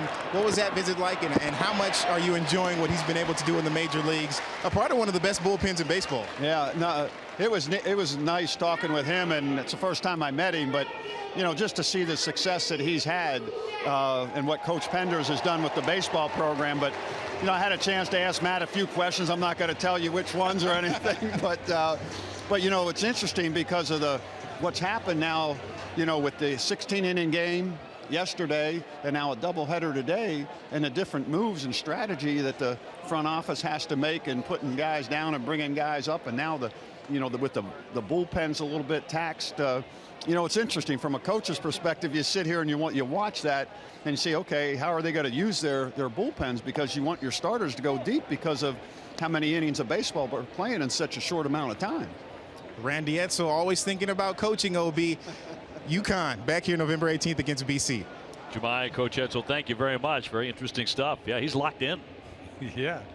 Enjoying it at Fenway Park, and then back for the Gridiron Series with his football team. Well, Mookie Betts has walked and grounded out. Yeah, Mookie's due to get into one right here. It's in a quiet series. He is 2 for 12. Was 0 for 6 yesterday in the 16-inning marathon. Here's the 1-1 from Sabathia. And a base hit to right. Lynn rounding. Judge firing. That'll be cut. Back to first and diving back in safely, Mookie Betts. Red Sox in business. First and third. Just their second hit off Sabathia. Yeah, Mookie takes what he's going to give him. I tell you what, right field is wide open. He gets a fastball to work on and didn't kind of pulled off on that ball. Didn't hit it like he tried to, but first and third right there. And you saw Judge throw the ball all the way into the cutoff man, Gregorius, and he picks it and throws back behind Mookie. Makes it fairly close at first.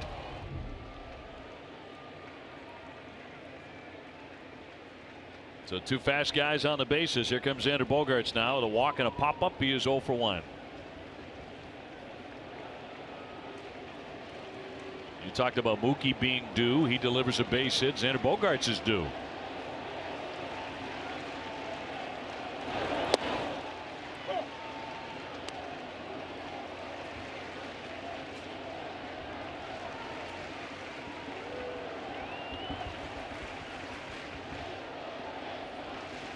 Bogaerts hitting .310 with men in scoring position.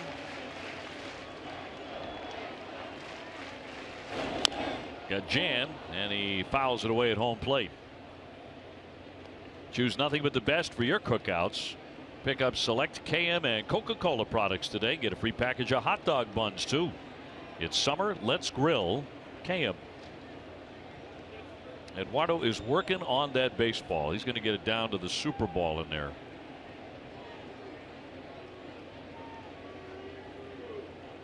Now the Red Sox need a hitter to tear the cover off it. Down 3-0. Off the corner. Bogaerts such a good 2-strike hitter. Needs a big hit right here to make up for that error. Benintendi on deck. Lynn at third, Betts at first.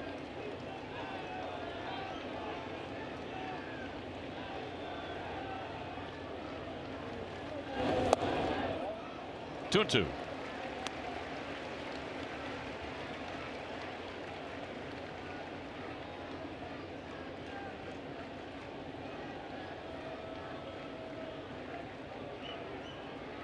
Sox have been held scoreless for more than 17 innings by the Yankees to this point. It's time right now. Lunging, and he popped a foul out of play. Protective swing on that changeup. Boy, he got lucky to foul that off. That's a pretty good pitch. I don't know how he reached out to get it. Thank goodness he gave himself up a little bit. He tries to pull. He's in trouble. Look at that. His plate coverage is remarkable. 2-2. There goes Betts. Mookie was in motion.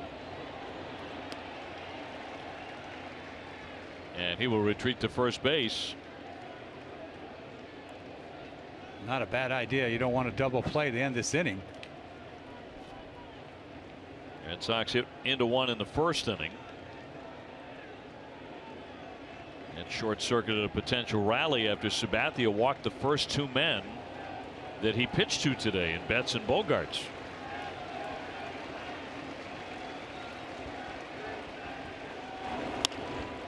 Fly ball into right field, not deep though. Judge coming on. He'll make the catch.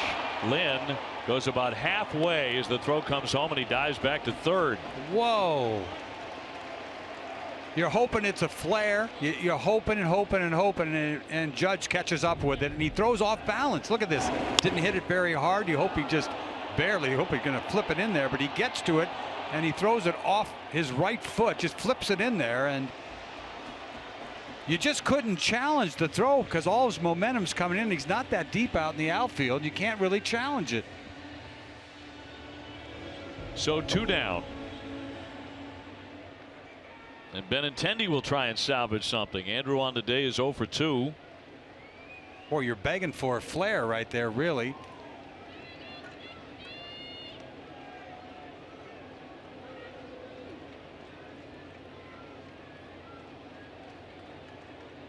Rookie hitting .280 with 12 homers. He's driven in 52.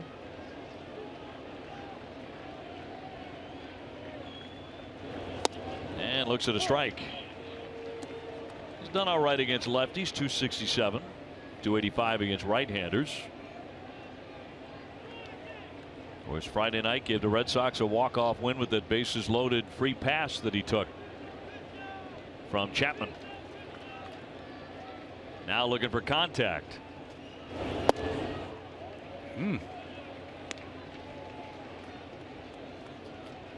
A ball and a strike.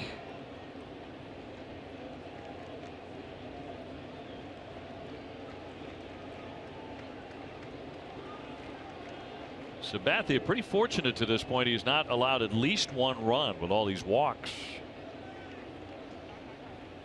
There goes Betts again, and that one hooked foul past the diving Choi. Time to see who's been driving the ball, presented by Toyo Tires. Benintendi last 9 games. He is hitting .333 with 10 RBIs. Toyo Tires, the official tire of the Boston Red Sox. Of course, on the 4th of July, he lit it up 5 for 5, 2 homers, 6 RBIs.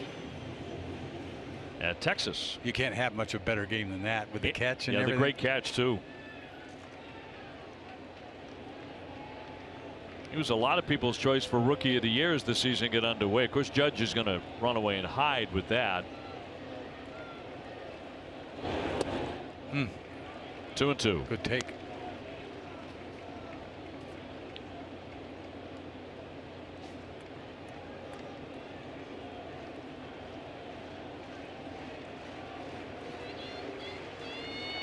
Lynn at third, Betts at first.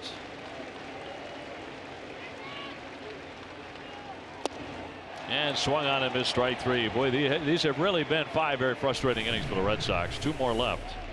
It remains 3-0 Yankees.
Without leaving Fenway Park at the Beth Israel Deaconess Medical Center. First aid station is located behind section 12 on the lower concourse. Beth Israel Deaconess Medical Center. Visit bidmc.org. Eduardo has finished the baseball and looks to have a whole one in his hand on Monday night against Toronto. Be great to have him back. Right now, the Red Sox need offense. They have been held to 2 hits and have been shut down, leaving 6 men on base in the first 5 innings. Sabathia has really frustrated him. He's made pitches when he had to. The last pitch to Benintendi was a nasty breaking ball. Romine leading off the inning for the Yankees here in the 6th. New York has out hit Boston 8-2. And Romine has one of those, a single in the 4th inning. Son of a former member of the Red Sox, hitting .238 with 2 home runs. And knocked foul. Porcello's pitching line brought to you by Ace Ticket. You talk about hits. The hits are there. I mean, he hasn't pitched that badly. The error cost him 2 earned runs. The hanging changeup is the earned run, the home run by Gregorius. In there for strike 3. Caught him looking. Little front door slider. Great pitch. So he has struck out 6. And once again, no walks. He just freezes Romine there. I mean, he's looking, he sees spin, and it starts on the inner half and catches the inside corner. And once again, no walks. Once again, no run support. Porcello's been starving at times this year for runs. So unlike a year ago. Choi has singled and he's driven in a run with a sacrifice fly. In a home run in his major league debut this season.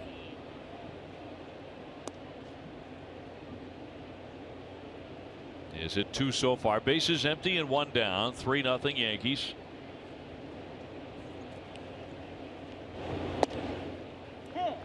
And every time a Red Sox pitcher strikes out a Yankee player, Lexus will donate $50 to the Greater Boston Food Bank.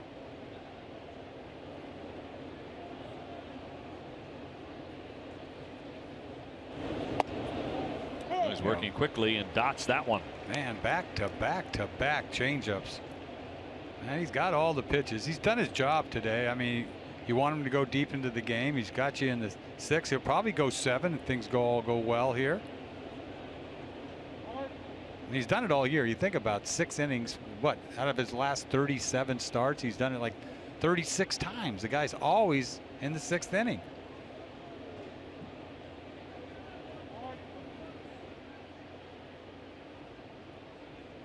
Torreyes on deck. And the 2-2 to Choi.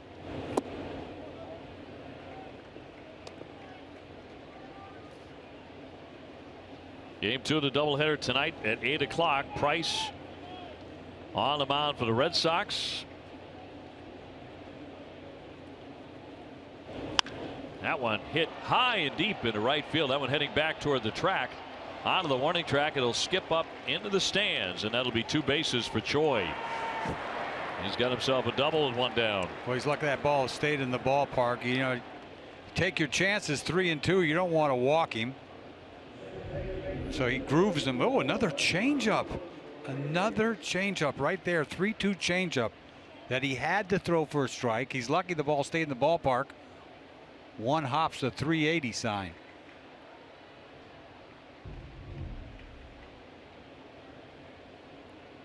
Nine hits now for New York. Torreyes has singled, driving in a run. He's also flied to center. And Red Sox bullpen is going to start to move around a little bit.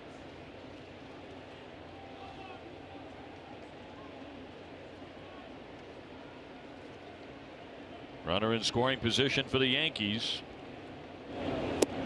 And strike 1. Austin Maddox, who has just been promoted back to the big club after the bullpen was depleted yesterday. He begins to throw.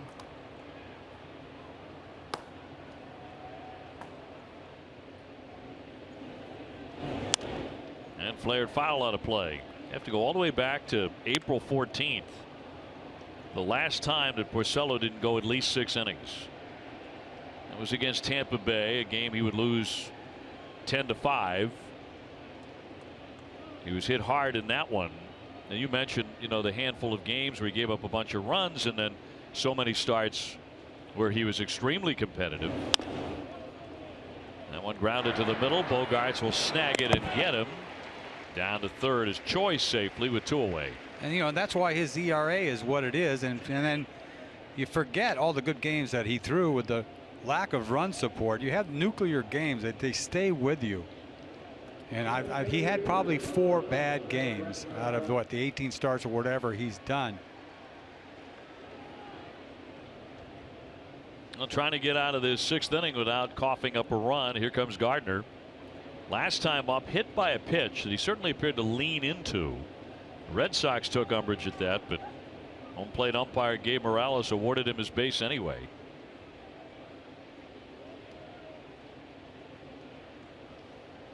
He has a runner at third and 2 down. Ooh. A little high for ball 1.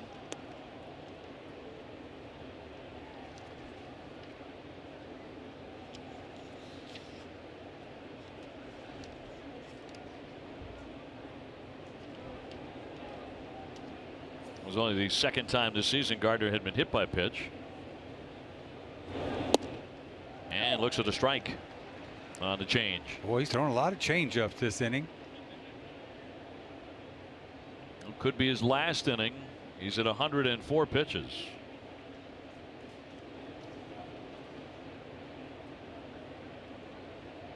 Last 3 starts out, he's gone over 110 every time. Last start, he also went 8 innings. Rattle the Bogaerts. He'll take care of that and retire the side. So Porcello does good work pitching around the double by Choi, but still 3-0 Yankees.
Reason why the Red Sox and the rest of America run on Dunkin'. Dunkin's iced coffee, consistently smooth and delicious. Dunkin' Donuts coffee is the #1 coffee in New England, and the Boston Red Sox run on Dunkin'. Red Sox in need of runs. They're down to Sabathia 3-0 as we go to the bottom of the 6th inning. Chris Young will get his 3rd look at the lefty. Then it's Sam Travis and Jackie Bradley.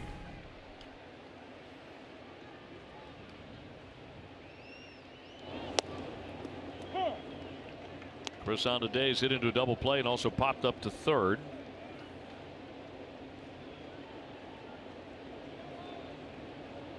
Pitch count in pretty good shape for Sabathia. This will be number 84. That despite walking 5 men.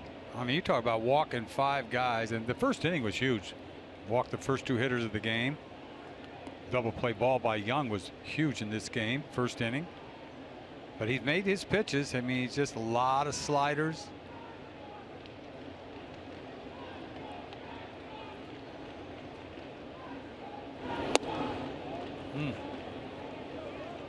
Cutter there on the corner. I'll call the ball.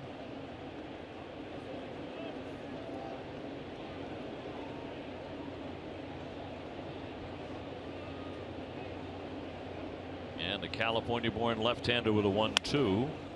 And softly hit. Long range here for Torreyes, and we'll get him at first base. He had a long way to go. You talk about this game left on base for the Red Sox each and every inning except for one, being the third. You know, the first inning they left a guy on base with a double play ball. We're talking about with Young, and then second inning they left 2 on with an unassisted ground ball, and then you see there in the 4th inning left on again, and the punch out by Benintendi left a couple on. Sox have stranded 6. Here's Sam Travis. A double and a walk. So on board twice today.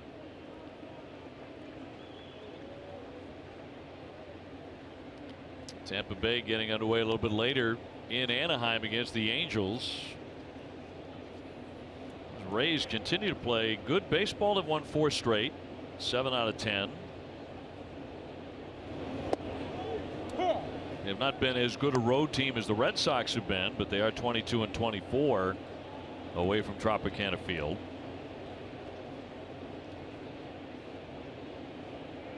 And tough road trip for them out to California. Yes. The Red Sox heading out west pretty soon. That's in for a strike. Red Sox will be heading there to play the Angels and Seattle on the upcoming trip. But still a 4-game series left with Toronto after today's doubleheader here at Fenway. There's a guy with what, 2,800 punch outs, and he's got just 1 today. That's just the kind of pitcher that he's turned into. Excuse me, 2 today.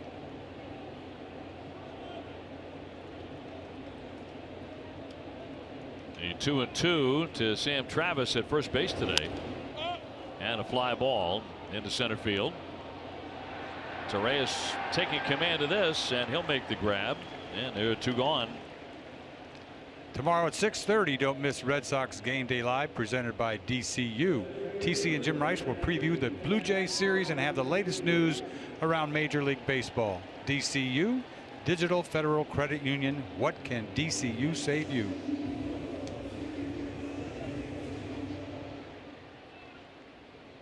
Jackie Bradley is grounded to short and struck out today. They'll stack 3 men on the right side. Well, Gregorius just behind second base. He's the shortstop. And Jackie saw those 3 sliders, not where that one was, but 3 on the outside corner last time up. Not a lot you can do with it.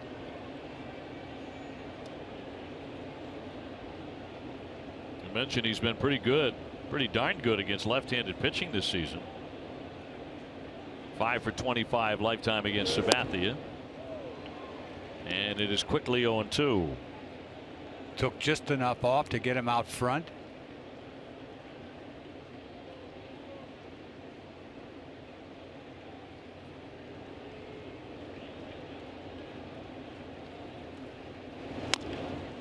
Softly rolled foul.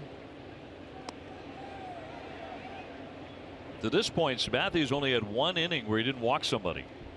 That was the 3rd when he got the Red Sox on a handful of pitches, 1, 2, 3. He's trying to do it again, though, here in the 6th. I mean, he's made some great pitches to Jackie in particular.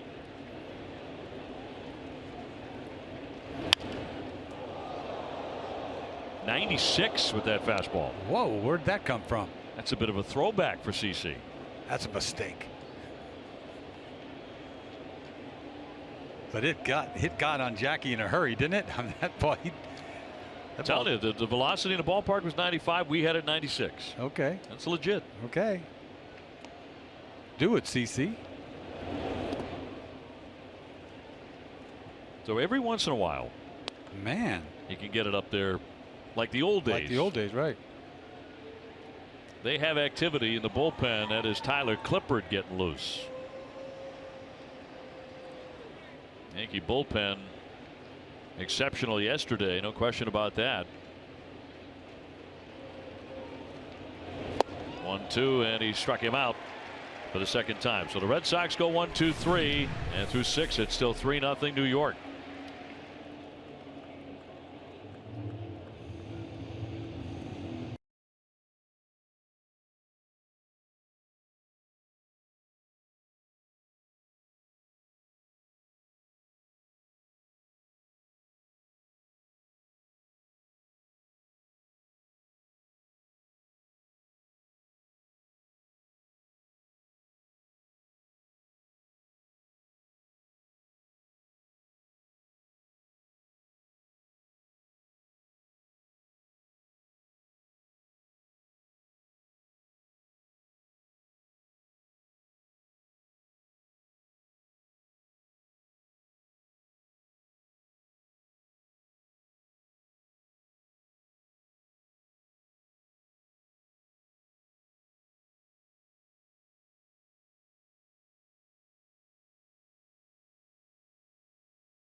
And here it is. Should Major League Baseball have scheduled doubleheaders? It used to be the case many years ago, and 71% of you love the idea. We do too. We grew up in that era. Yes. Get into the ballpark, you know you're going to see 2 games. In those days, you could see 2 games in about 5 hours. You'd still make it home for dinner. Now, top half of the 7th inning here. Red Sox are down 3-0. And the day is done for Rick Porcello, who did go 6 innings, allowed 3 runs, 9 hits. Red Sox, for the 10th time for Rick Porcello this season, did not score while he was in the game. The guy deserves more. I think he pitched good enough to win. Giving way to Austin Maddox, recalled from AAA. His second start with the Red Sox this year, made his major league debut back in June at Houston. And appeared in 2 games for the Red Sox. Began the year at AA Portland. You see the big fastball, 97. Chase Headley has had a good day so far, 2 for 3. Flies that one into right field, but it hangs up for Mookie Betts.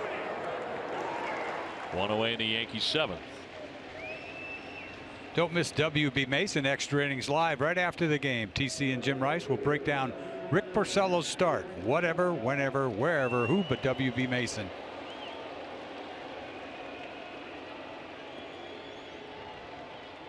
Well, here's Judge. He's gone 0 for 3. Hitless in the series.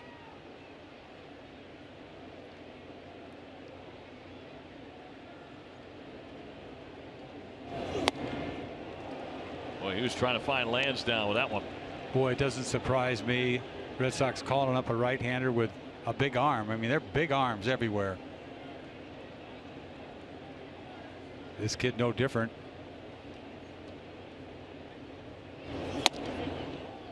'97 to make it 1-1.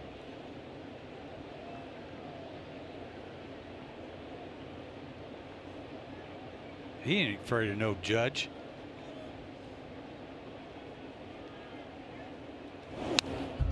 Ooh. Massive swing, 1-2. Back to some of his home run derby. And what a derby it was. Man, he was hitting them off the roof. That thing. I don't even know if they gave him a home run on that. I don't believe they did. No, they didn't. But look at this thing. 5 beans. 5 beans. He hit 4 over 500 feet. Some display to win it.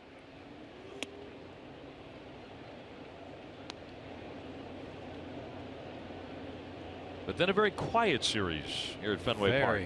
Red Sox have been pitching him very tough. Holiday on deck.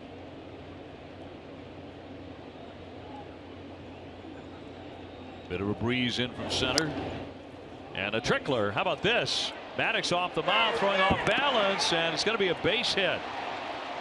But for the rest of his career, he may not hit one that short. That's a grown man, one of the biggest men in the game. Full hack, swinging bunt. Look at this thing.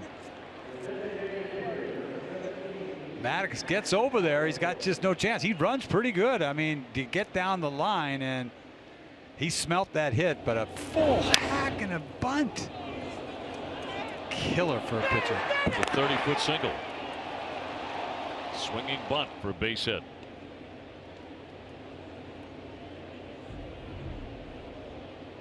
That's 10 Yankee hits.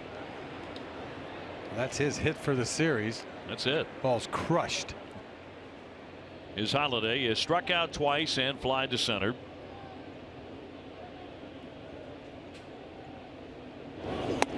Man.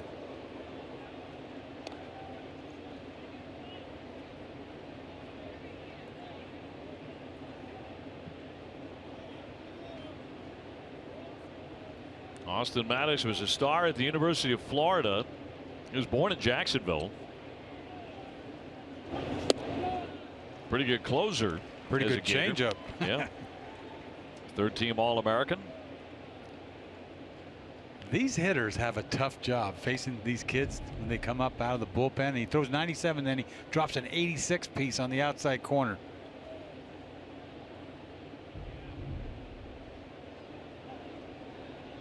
Yankees up 3-0. We're in the 7th inning here in Game 1.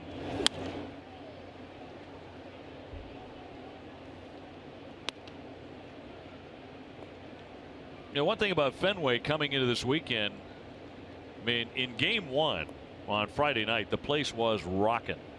And there were times yesterday with Chris Sale on the mound, it was rocking. But for long stretches, the Red Sox didn't do anything offensively yesterday in the 16-inning loss. And it's been the same thing today, so Fenway's been quiet. Yeah, it's hard to rock when you have no offense. Hard to rock when your offense isn't rolling. Yeah. Sox have gotten some exceptional pitching in this series. From the bullpen as well as Chris Sale, and Pomeranz pitched all right on Friday night. But the Red Sox haven't scored 19 innings. That'll suck the life right up out of a crowd that wants to get into it, you know. We were all fired up.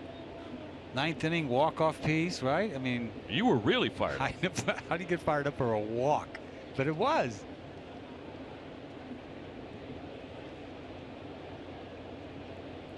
See that changeup again right here.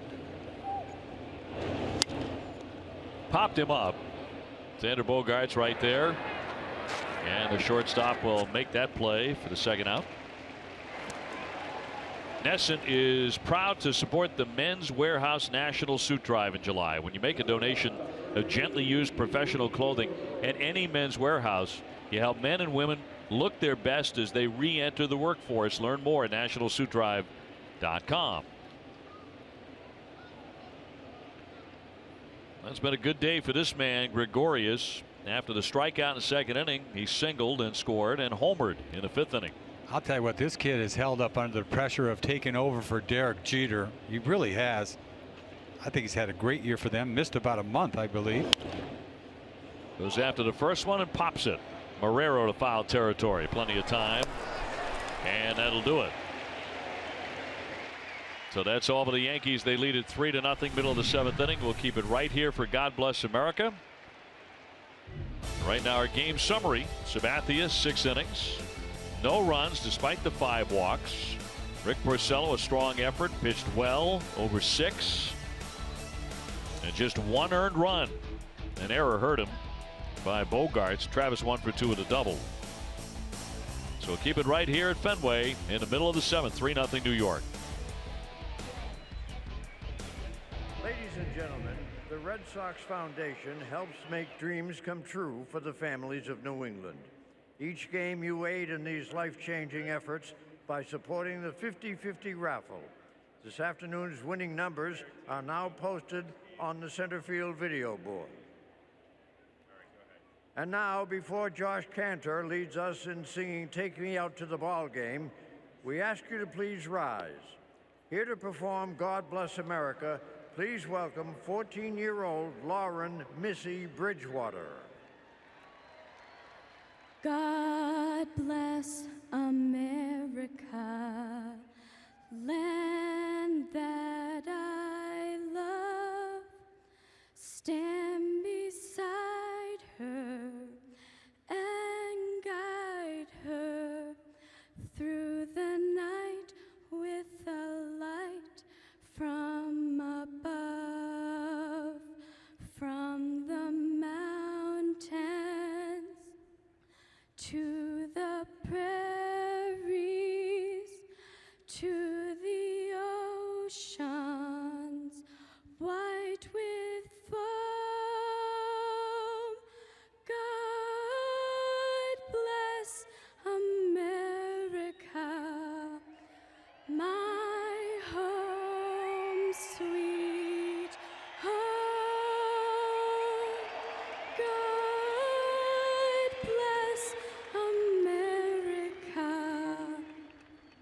my home, sweet home.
Brought to you by Mazda. Driving matters. Citizens Bank. Visit citizensbank.com.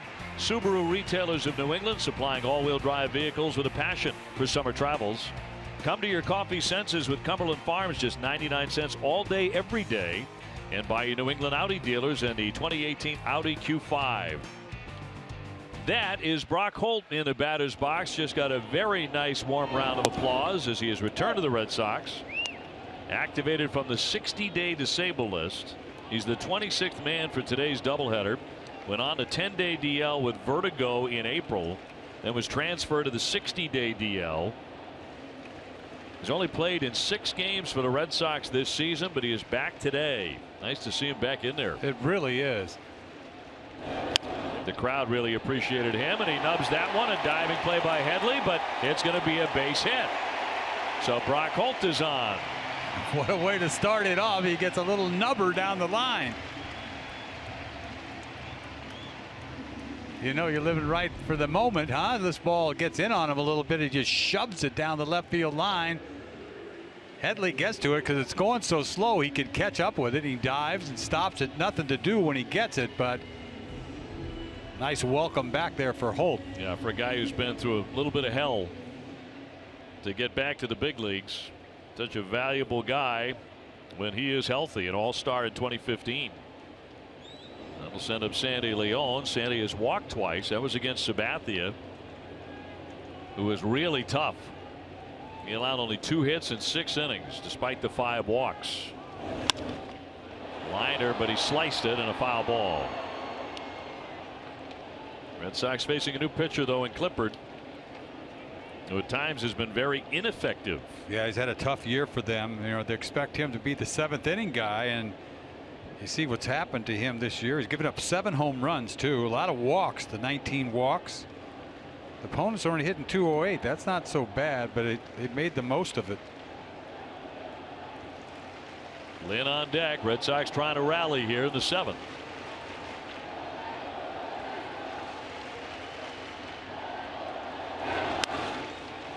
Popped him up.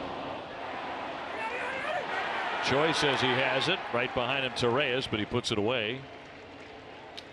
Time for a game break now, brought to you by Jordan's, the furniture store of the Boston Red Sox. Here's our man TC.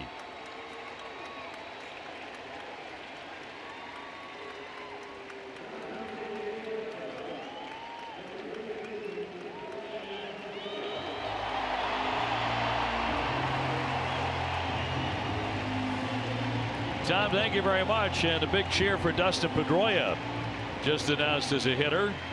He will bat for Lynn. One thing about John Farrell here in game 1, he's got a heavy bench. Yes, he does. He needs a shot in the arm right here from Pedroia. Dustin 303 with 4 home runs, and has reached multiple times in 12 of his last 15 games. His on-base percentage at about .470 over that span. Red Sox need him on right now.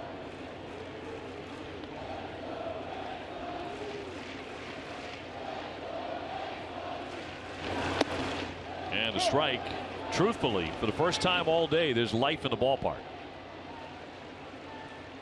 With Brock Holt starting with a base hit, coming off the bench, and now Dustin Pedroia.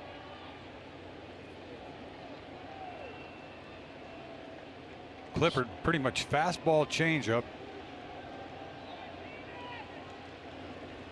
Sox trying to get back in it. Here's the 0-1.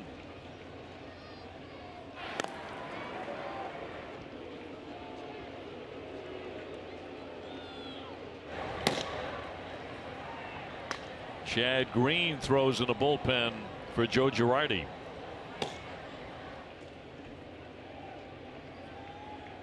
Feels like forever since the last time the Red Sox scored a run.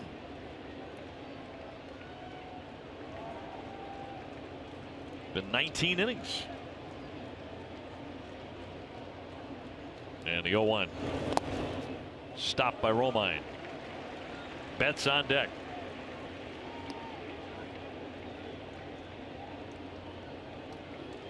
This guy, Clippard's been durable his whole career with Washington for several years. I mean, counted on to pitch for 75 games a year.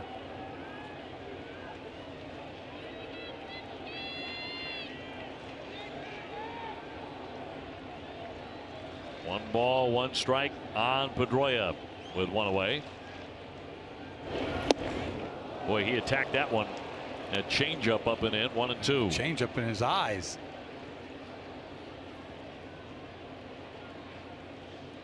kind of tied him up a little bit where that change. You don't want that change up and in right there, but Pedroia just can't get to it.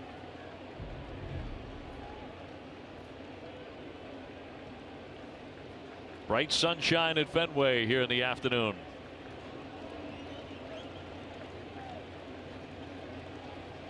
And a 1-2. Check to swing.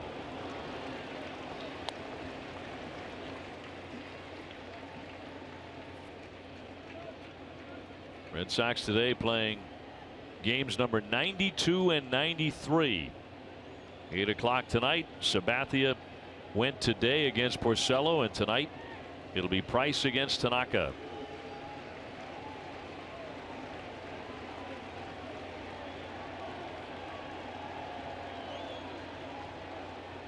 The 2-2. Top to third, up with it Headley. He'll go to first base.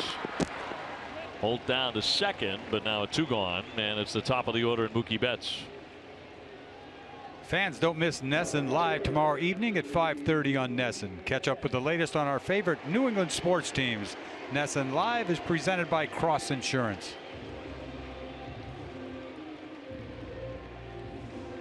So the hitter will be Mookie Betts. He's walked round to the third and single.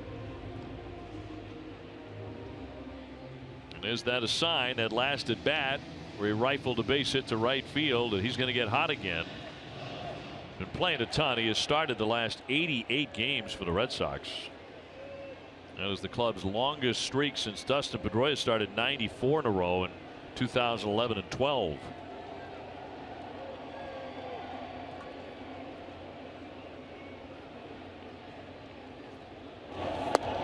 He'll take ball 1.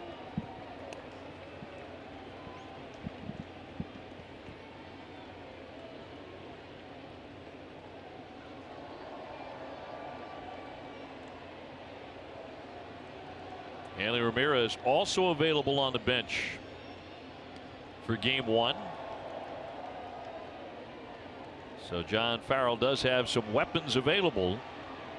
Down 3-0 in this one.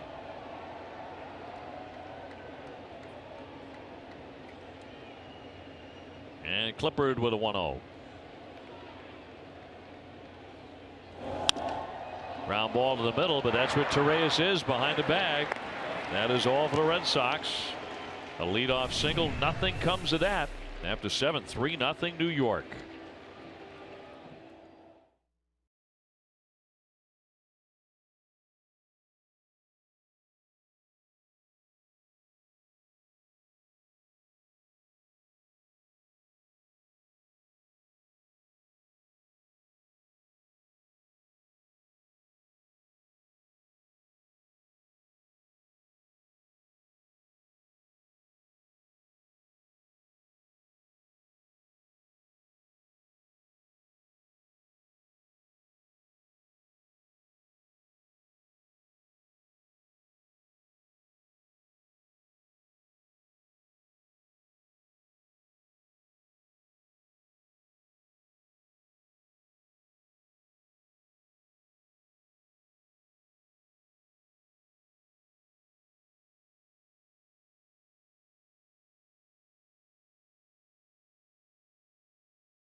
Toyota's website for deals. BuyAToyota.com.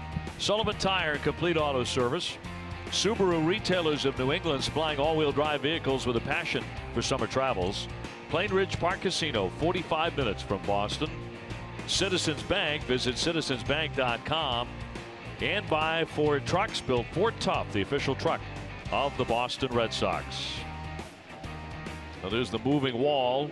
Moving indeed. A very solemn experience. Get a chance to get to Van Ness here and take a look at the Vietnam War Memorial. And a couple of changes here for the Red Sox. We go to the 8th inning. Defensively, Brock Holt takes over third base, and Dustin Pedroia at second base as they stay in the game. And Austin Maddox will continue to pitch. He was impressive last inning. He really was. Big velocity, but a changeup to go with it. Hit 97.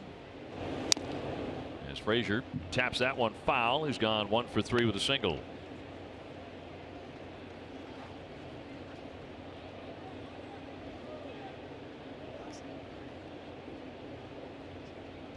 It has been a real struggle for the Sox today just to get a run up on the board. They've been out hit 10-3. Continuing to get good pitching. Really wasted a spectacular performance by Chris Sale yesterday.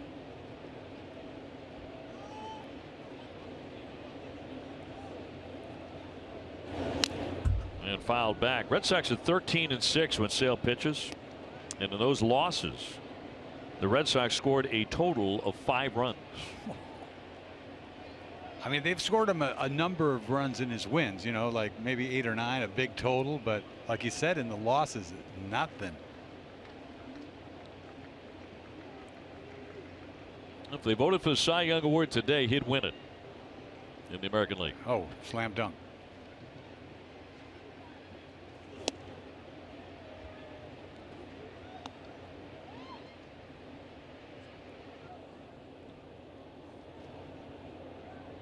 Romine on deck. 2-2 on Frazier.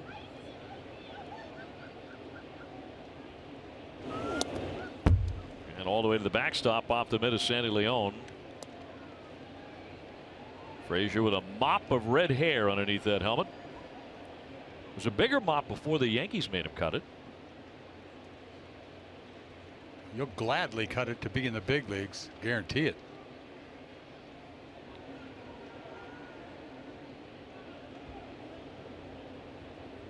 Three-two on the way, and a base hit to left field. So he's aboard for the 3rd time today, his 2nd hit. Stay tuned for Red Sox Final, presented by Plainridge Park Casino. TC and Jim Rice will preview tonight's pitching matchup between Masahiro Tanaka against David Price.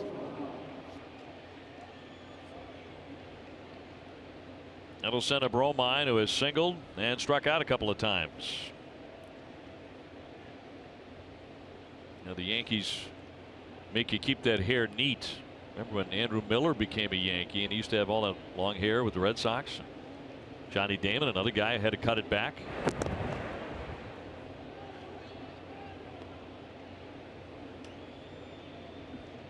And the facial hair too, right? They don't play that. Yep. They'll let you have a mustache, right? No? That's a good question. I know. I don't see anything now that I think of it. Yeah, Mattingly had one, right? Well, sure he did. Yeah. Thurman Munson had one, didn't he? I don't know about that. He never shaved. He just looked, didn't he? He's a rough looking. He was in Goose with that handlebar, whatever that was. Sure. Fu Manchu. Gossage could have pitched for the old Oakland A's. Oh, yeah. With that look. I played with him a couple of years. He was something. Fly to right field, pretty well hit. Betts battling that sun, and he's there to make the catch out of the warning track. What a nice play. He made that look so easy. He just went back on it to a place where he thought it was going to come down, and he's looking at that sun. He is such a good outfielder. I mean, this is a really difficult play. You can't tell how far this ball is going to go, but he drifts back on it. Looks like he catches this ball easy.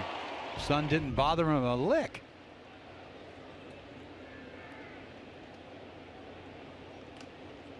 Well, Choi has been trouble today for the Red Sox. A single, a double, and a sac fly to drive in a run.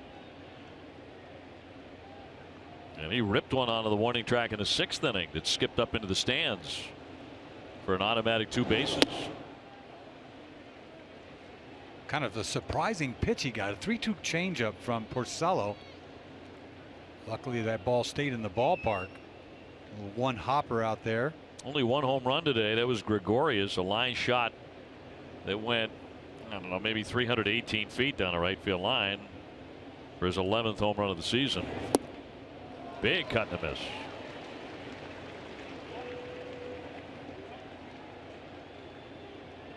Fernando Abad loosening in the Red Sox bullpen. 3-0 Yankees, 8th inning.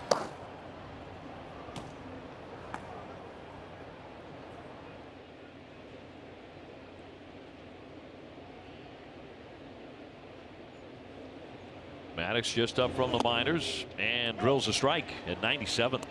Right on the black. Guy's been impressive. He really has. I love the changeup. Fans, be sure to stop by Plainridge Park Casino. Plainridge Park Casino is 45 minutes from Boston.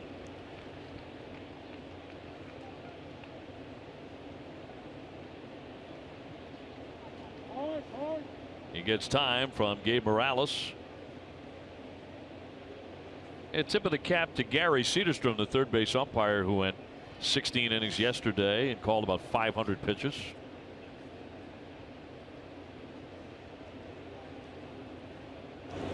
One, two, snap toss, and back in safely is Frazier. I don't think John Farrell was thrilled. Obviously, he protested because of the play at first base. Wasn't thrilled with that particular call. But that was a long time behind the plate. A lot of high concentration by Gary Cederstrom. Well, Cederstrom didn't really have anything to do with the call at first, but he had to get on the horn a couple of times.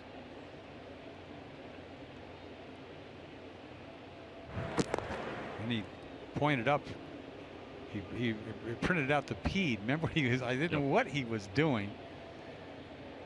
He was writing in the air. The P in protest. The P in protest, letting everybody know. Truthfully, every umpire has something to do with that play. Because they all have the opportunity to weigh in on it if they see the play differently. So in point of fact, they were all involved in it. A big swing and a miss there by Choi. He goes down on strikes. What a great changeup this kid has shown. Big arm, 97, but this is the pitch that's impressive to me. A little split. Never gets there. Down middle, gets him out front. Beautiful. So it'll send up to Reyes, who has flied out, singled in a run, and grounded a short. 3-0 New York. On another day where the Red Sox are struggling to score, at least to this point.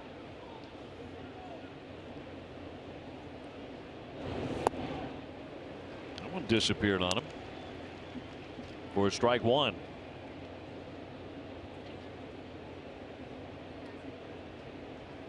Both bullpens are active. Both starters are done. Sabathia right now in line for the victory, even though he was not scheduled to start today.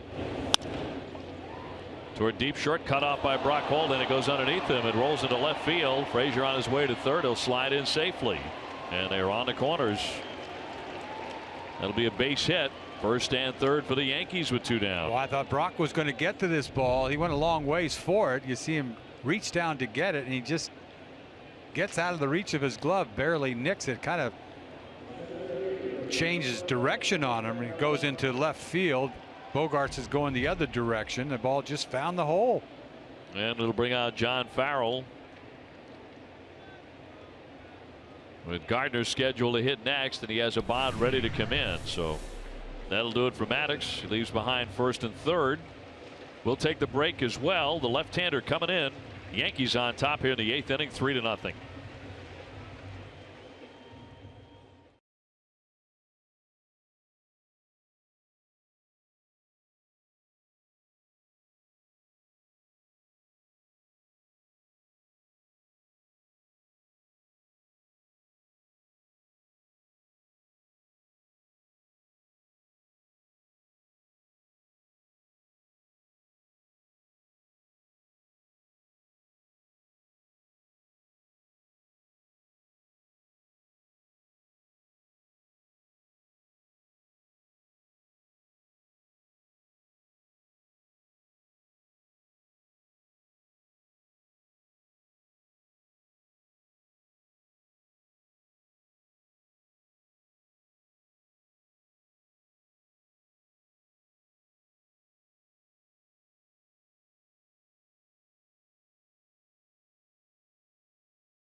Sponsored by Southwest. Yes to low fares with nothing to hide. That's transparency. Well, the left-hander Fernando Abad to make an appearance here, trying to keep the Yankees off the board in this inning. They're already ahead 3-0, and they have 12 hits. Runners at first and third, and Gardner, the batter. Fernando has dropped the ERA to 2.89. Trying to get Gardner, who's gone hitless 0 for 3 and has been hit by a pitch. 2 down, and that's in there for strike 1 with that curveball at 75. He's got an assortment of stuff, and to get left-handers out, you see the knuckle curve. He got a slider, he got a little eephus changeup that he doesn't throw to left-handers, and he gets it up there all right. 91, 93. Pitched in the 14th inning of yesterday's game. That's a strike.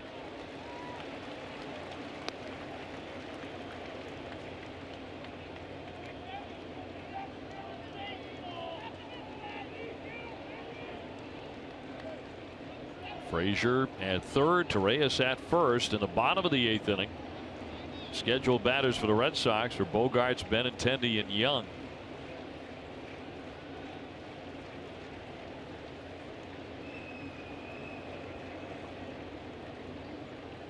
Looking for the strikeout. Runner at first goes, and that is in there for strike 3.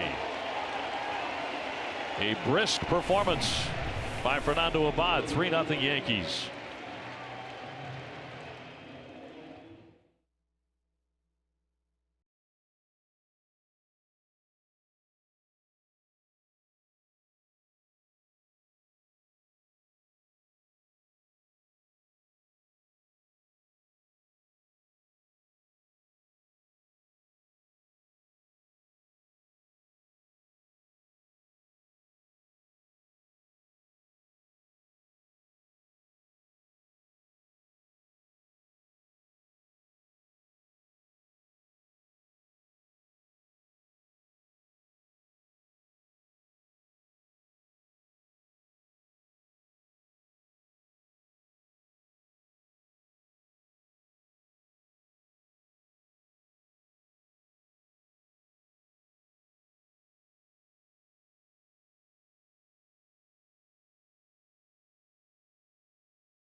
$1 million over 5 years to extend their commitment to helping people lead tobacco-free lives and move us one step closer toward a tobacco-free generation. Learn more at cbshealth.com/be-the-first. On a perfect afternoon here in July, the Red Sox are down 3-0, and the Yankees will bring on Chad Green. He's had a good year, a 180 earned run average. He made his 18th appearance of the season in Friday's Yankee loss. He went 2 perfect innings and actually struck out 5. Yeah, he was impressive in that game on Friday night. I was saying, oh my God, this kid. They got him from Detroit for Justin Wilson. Facing Xander Bogaerts to begin the bottom of the 8th inning. It gets late here at Fenway for the Red Sox. Need to string some hits together. Xander has walked, popped up, and flied to right. 0 for 2 today. Sabathia went the first 6. He can win it. Rick Porcello went 6. He would be the loser at this point.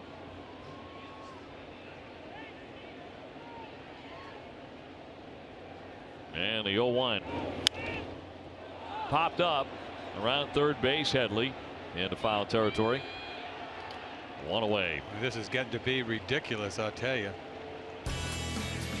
Time for our player to bank on, presented by Capital One Banking Reimagined. You see the home run there, changeup by Porcello. First pitch, kind of shocking. Came out of nowhere. Boom, home run. Made it 3-0. He's had a nice game for them. He's a good player. We talked about how they've not forgotten about Jeter, but I'll tell you, a lot of pressure on him. He's done his job. Really eased the loss of the Yankee captain, didn't he? With his performance as Benintendi takes a strike. Andrew has been quieted today. 0 for 3. And Moreland has come to the on deck area, and he would hit for Chris Young, who was 0 for 3.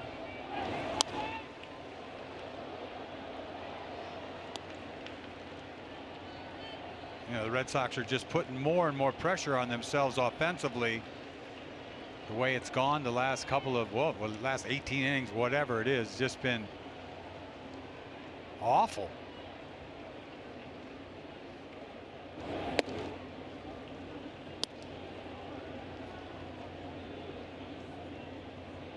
And the only run the Sox got in the 16-inning loss yesterday was in the 3rd inning. They have not scored since then.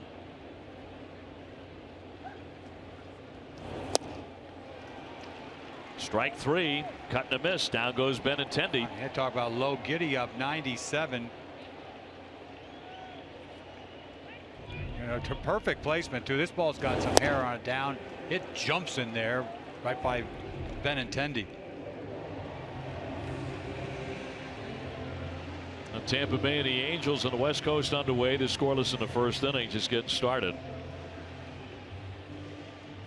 I mean, it can't be. You know, yesterday we talked about how Sale pitched so great. You know, Severino threw the ball good. I mean, you can't take anything away from the way that guy threw. He was bringing it. Certainly can't. All day long. 98. Seven strong innings.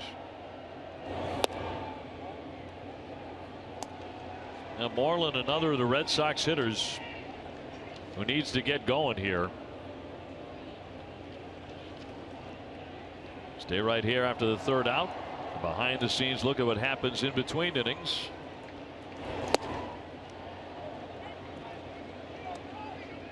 Moreland trying to snap an 0 for 10.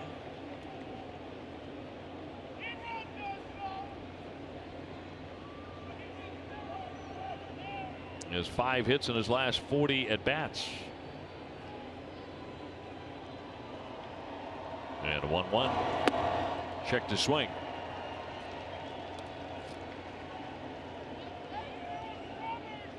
Just the 3 hits today for Boston.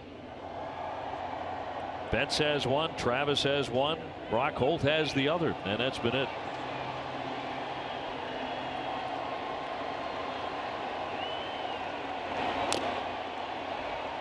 Two. Man, right on the black too with that gas.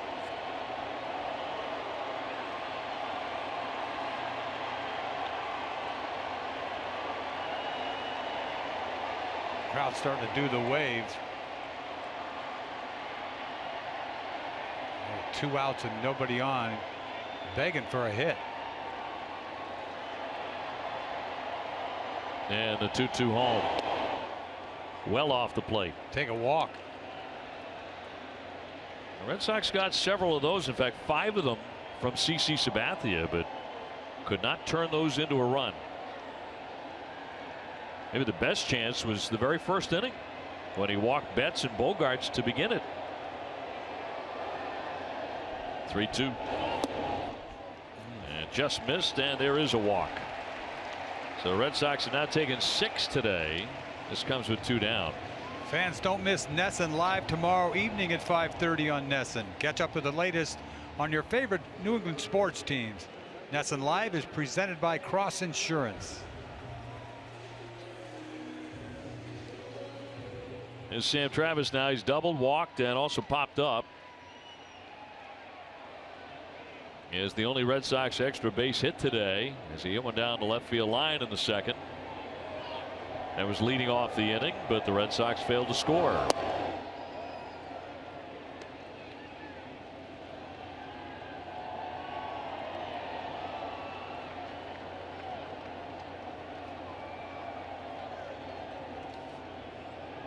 Yankees ahead 3-0 here in game 3 of the series. Another one to come tonight. Big fastball at 96. You got to short stroke this guy. He's getting it up there.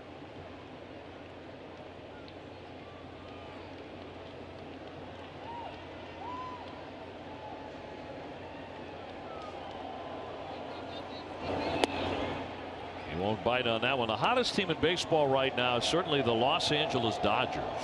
They have won 8 in a row. And they're winning today against the Marlins 3-1 in the 8th inning. If they win that, they have 64 wins. They've been winning for a long time. They would be 64-29. Already 39-11 at home. So for all the talk about Houston, and the Astros have had a great year. They've won 61 games. The Dodgers have been better. We'll take another ball 4. 3-2 on Travis. Jackie Bradley would be next.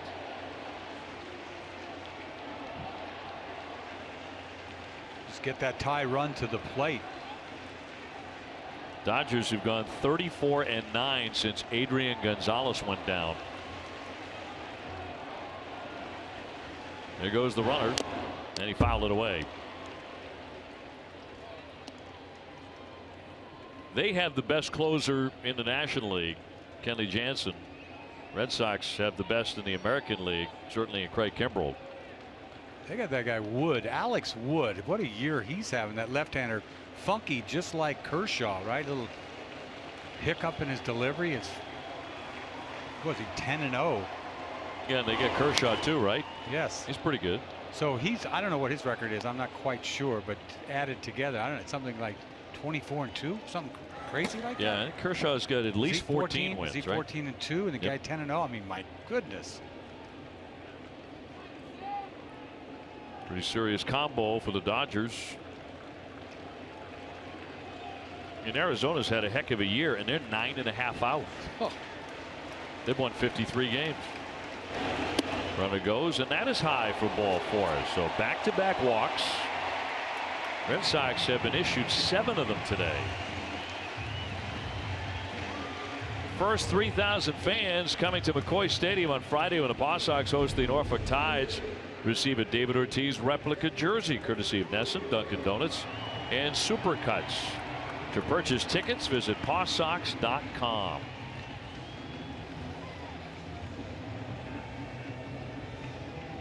Rafael Devers now with the Paw Sox and got his AAA career off to a grand start, going 4 for 4 with a home run yesterday.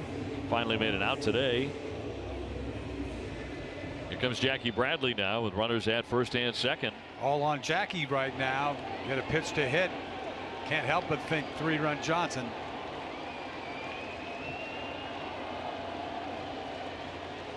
Jackie's hit 2 home runs over his last 7 games. 0-1. He's not thinking about a base hit to left field, that's for sure. Matt Barnes went 2 innings in the Red Sox victory in the series, working along with Brandon Workman.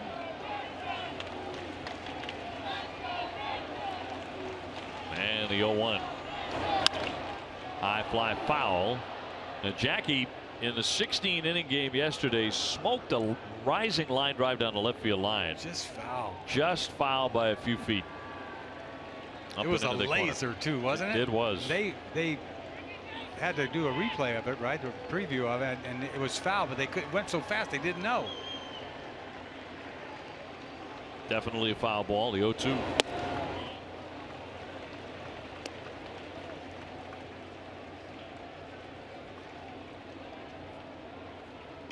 Moreland at second, Travis at first.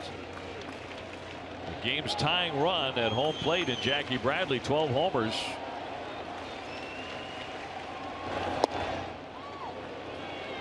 Two and 2. Closer look at yesterday.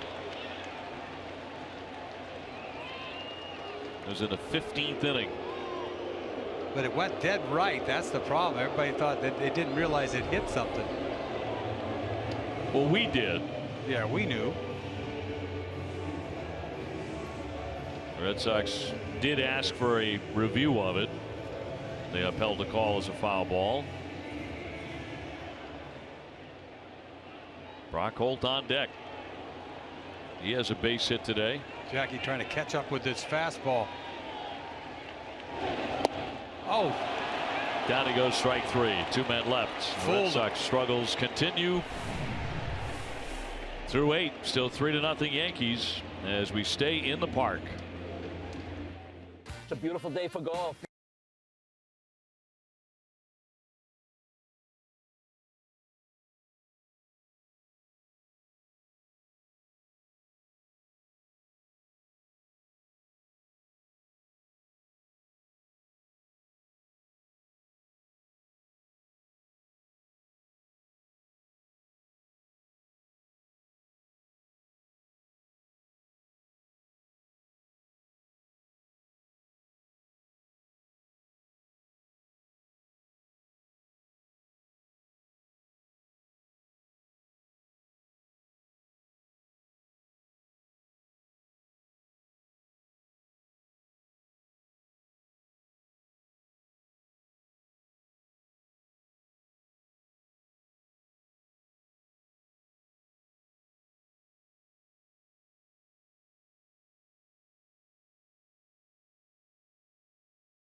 Nothing on this beautiful day.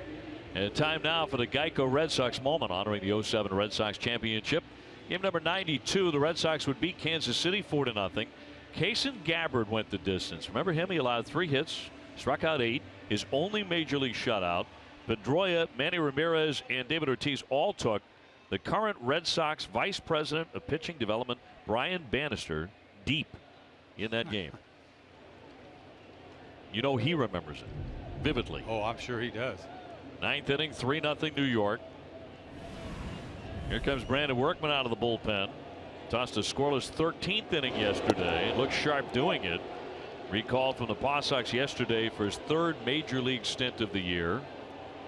Having a nice year down there too. They got some arms. That Maddox throws the ball good. We just saw him. I'm impressed with him.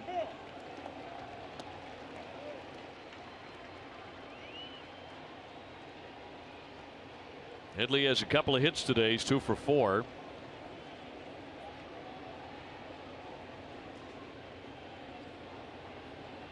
And the 0-2.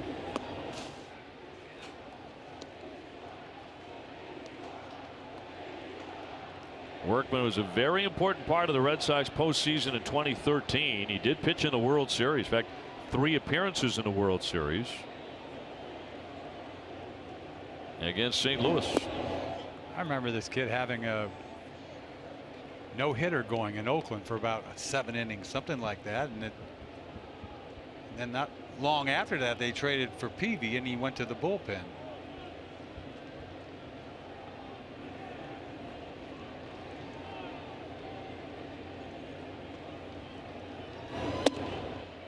And went right past him, and a cut and a miss for strike 3, so he fans his first man in Headley here in the 9th.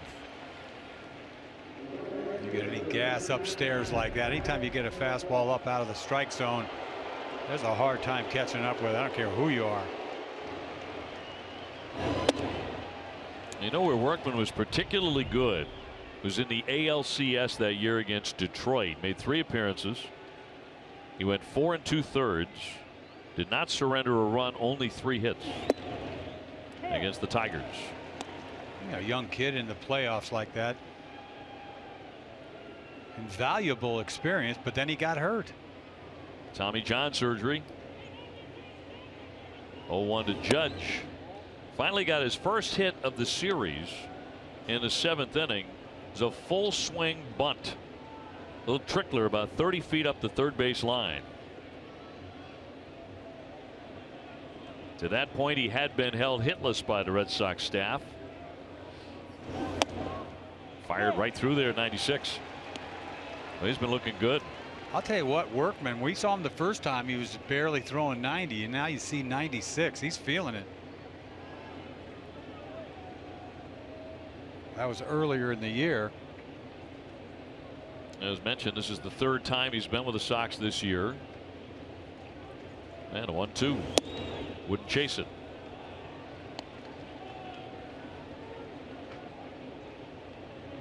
They're going to get Chapman active in their bullpen. You figured the Red Sox would see a lot of him this weekend, and they are. Didn't go well for him on Friday. There's a high fly up into that sun. Mookie coming in now, a little panic in the step, but makes the catch for the 2nd out. Today at 5:30, don't miss the Ultimate Red Sox Show presented by AAA. TC's one-on-one with John Farrell and a recap of yesterday's pregame ceremonies, which were very touching, and much more. That's today at 5:30 only on NESN. And with 2 down, it'll be Matt Holliday, who has struck out twice, flied out, and popped up. It was in the 9th inning yesterday that he homered to tie the game and send it to many extra innings eventually. Red Sox would lose 4-1 in 16. 5 hours and 50 minutes. Yeah, it's this dude's fault is what it comes down to. He ruined it for everybody. Red Sox have not scored, however, themselves since the 3rd inning of that game. So right now it's at 21 scoreless innings. Thank goodness.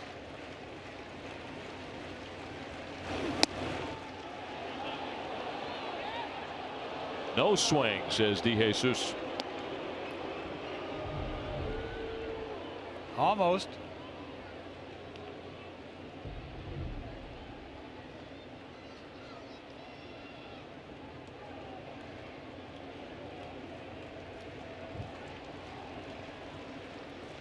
Workman trying to make it a 1-2-3 here in the 9th. Pedroia, the backhand stab. And they go in order. That's all for the Yankees. Red Sox coming up bottom of the 9th against Chapman. They need 3 to tie.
sponsored by Southwest. Yes to low fares with nothing to hide.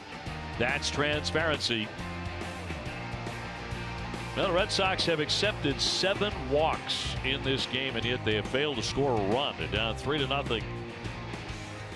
Yankees winning the 16-inning marathon and threatening to win this one via shutout. They're going to bring on Aroldis Chapman.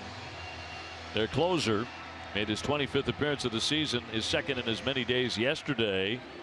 He tossed a scoreless inning. Friday, he took the loss as well as blowing a save.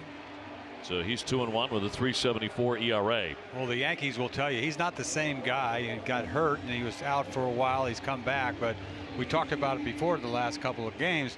Not a lot of swings and misses like they're used to with his 103 miles an hour.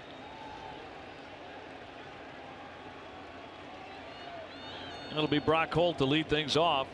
He has 1 plate appearance and singled in the 7th inning inside third base. He'll take ball 1. You know, we were just in Tampa and they had 17 blown saves, didn't they? And then we come here, the Yankees have got 18. 2 teams scuffling with their bullpens in our division. We saw Hanley Ramirez on deck. He would hit in Sandy Leon's spot. Here's the 1-0.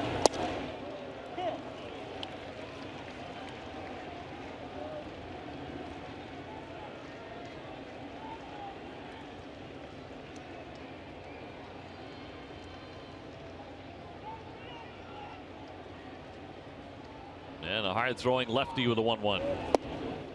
You don't see a whole lot of breaking balls from him, but there's his slider. They need a confidence piece for him is what they need to give him a 3-run lead here, get him a save and get this guy going. That's what they're hoping for. Red Sox need base runners. Flared foul. For every Red Sox home run this season, Speedway donates $500 to Boston Children's Hospital. Now through the end of July, use your Speedy Rewards card when you purchase any size fountain or frozen drink for 69 cents and get an entry code to win a VIP experience.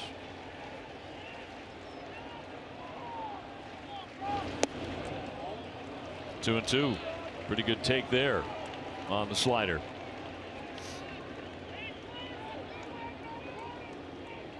Well, trying to get on any way he can with Ramirez next and Dustin Pedroia to follow him.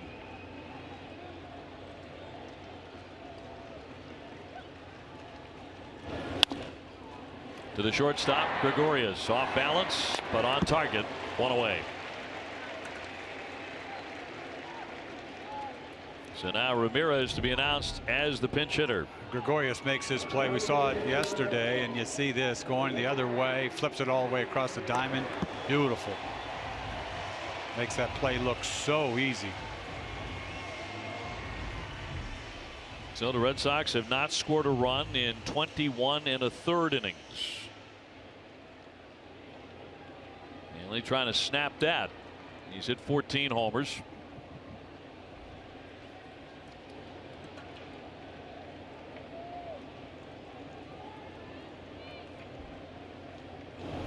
Does have a streak on the line. Hanley has reached base in his last 29 consecutive home games.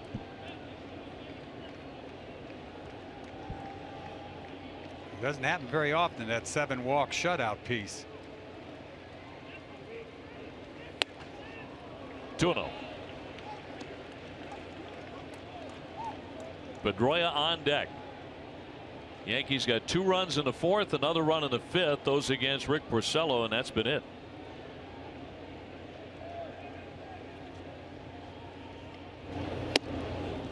Hanley taking all the way. 2-1. It slows him down. That's why he threw a breaking ball, because it just slows him down. He's kind of jumping. Hanley taking all the way.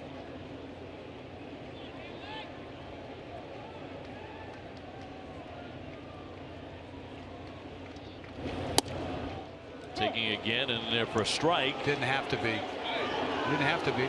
Hanley did not like the call from Gabe Morales. It's kind of a hanging slider. Just stayed outside.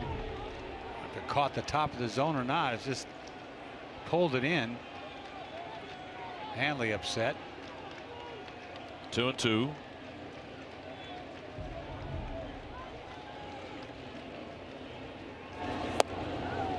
And he darts in a fastball at 99. And 2 down in the ninth. John Farrell out. He called 2 borderline strikes. You know, that pitch, especially after the pitch before, that might have caught the bottom of the strike zone, but after the one before, it's like.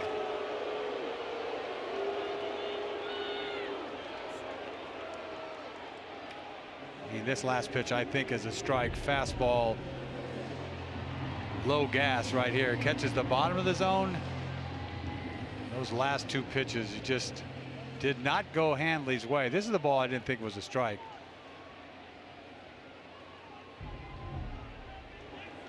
But this is like a low point for the Red Sox offense, to say the least. No question. I mean, brutal. They have not scored a run since the 3rd inning of yesterday's 16-inning game.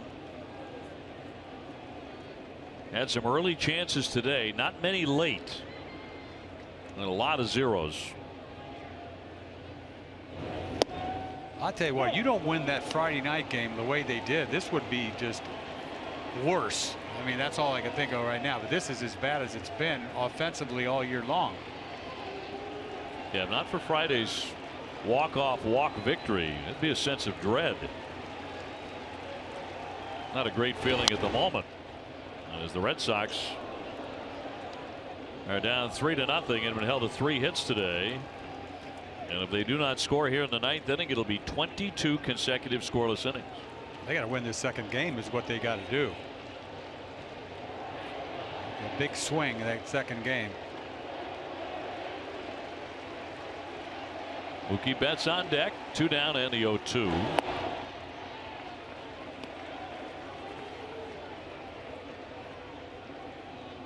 Sabathia, despite the walks, went 6 innings. He's in line for the victory. He's pitched 14 innings against the Red Sox this year with nothing. Right. Loss for Rick Porcello would put Rick at 4-12. Here comes the 1-2 from Chapman. Got a piece to hang in there.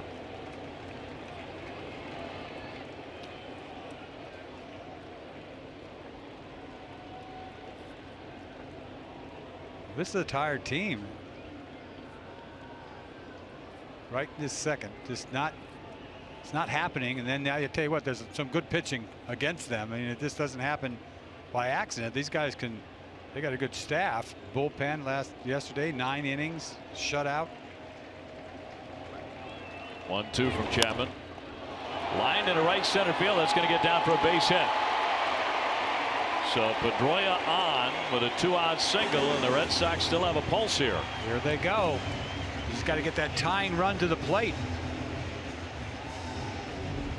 That's all Pedroia is trying to do. What is that? A changeup down and away? What is that? Guy never throws changeups. Pedroia, give him credit. He stays right on that thing and hits it to right field. So it'll bring up Mookie. Betts is 1 for 3 with a single and a walk today. That was the 4th Red Sox hit of the afternoon. He'll take way outside for ball 1.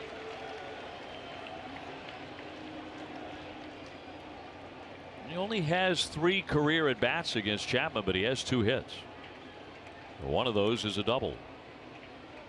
Got to get Bogarts to the plate. Chapman's just not himself.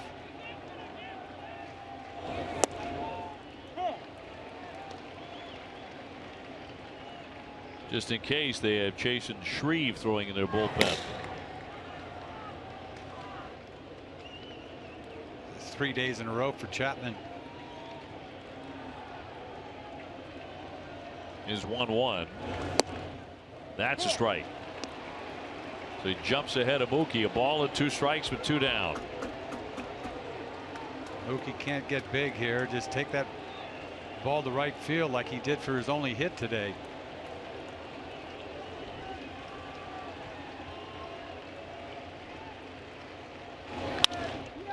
To the second baseman. Torreyes has it. And that is all she wrote. The Red Sox are shut out today and have been shut out for 22 consecutive innings. The offense a non-factor here. Just 4 Red Sox hits, TC, and the Yankees take game 1.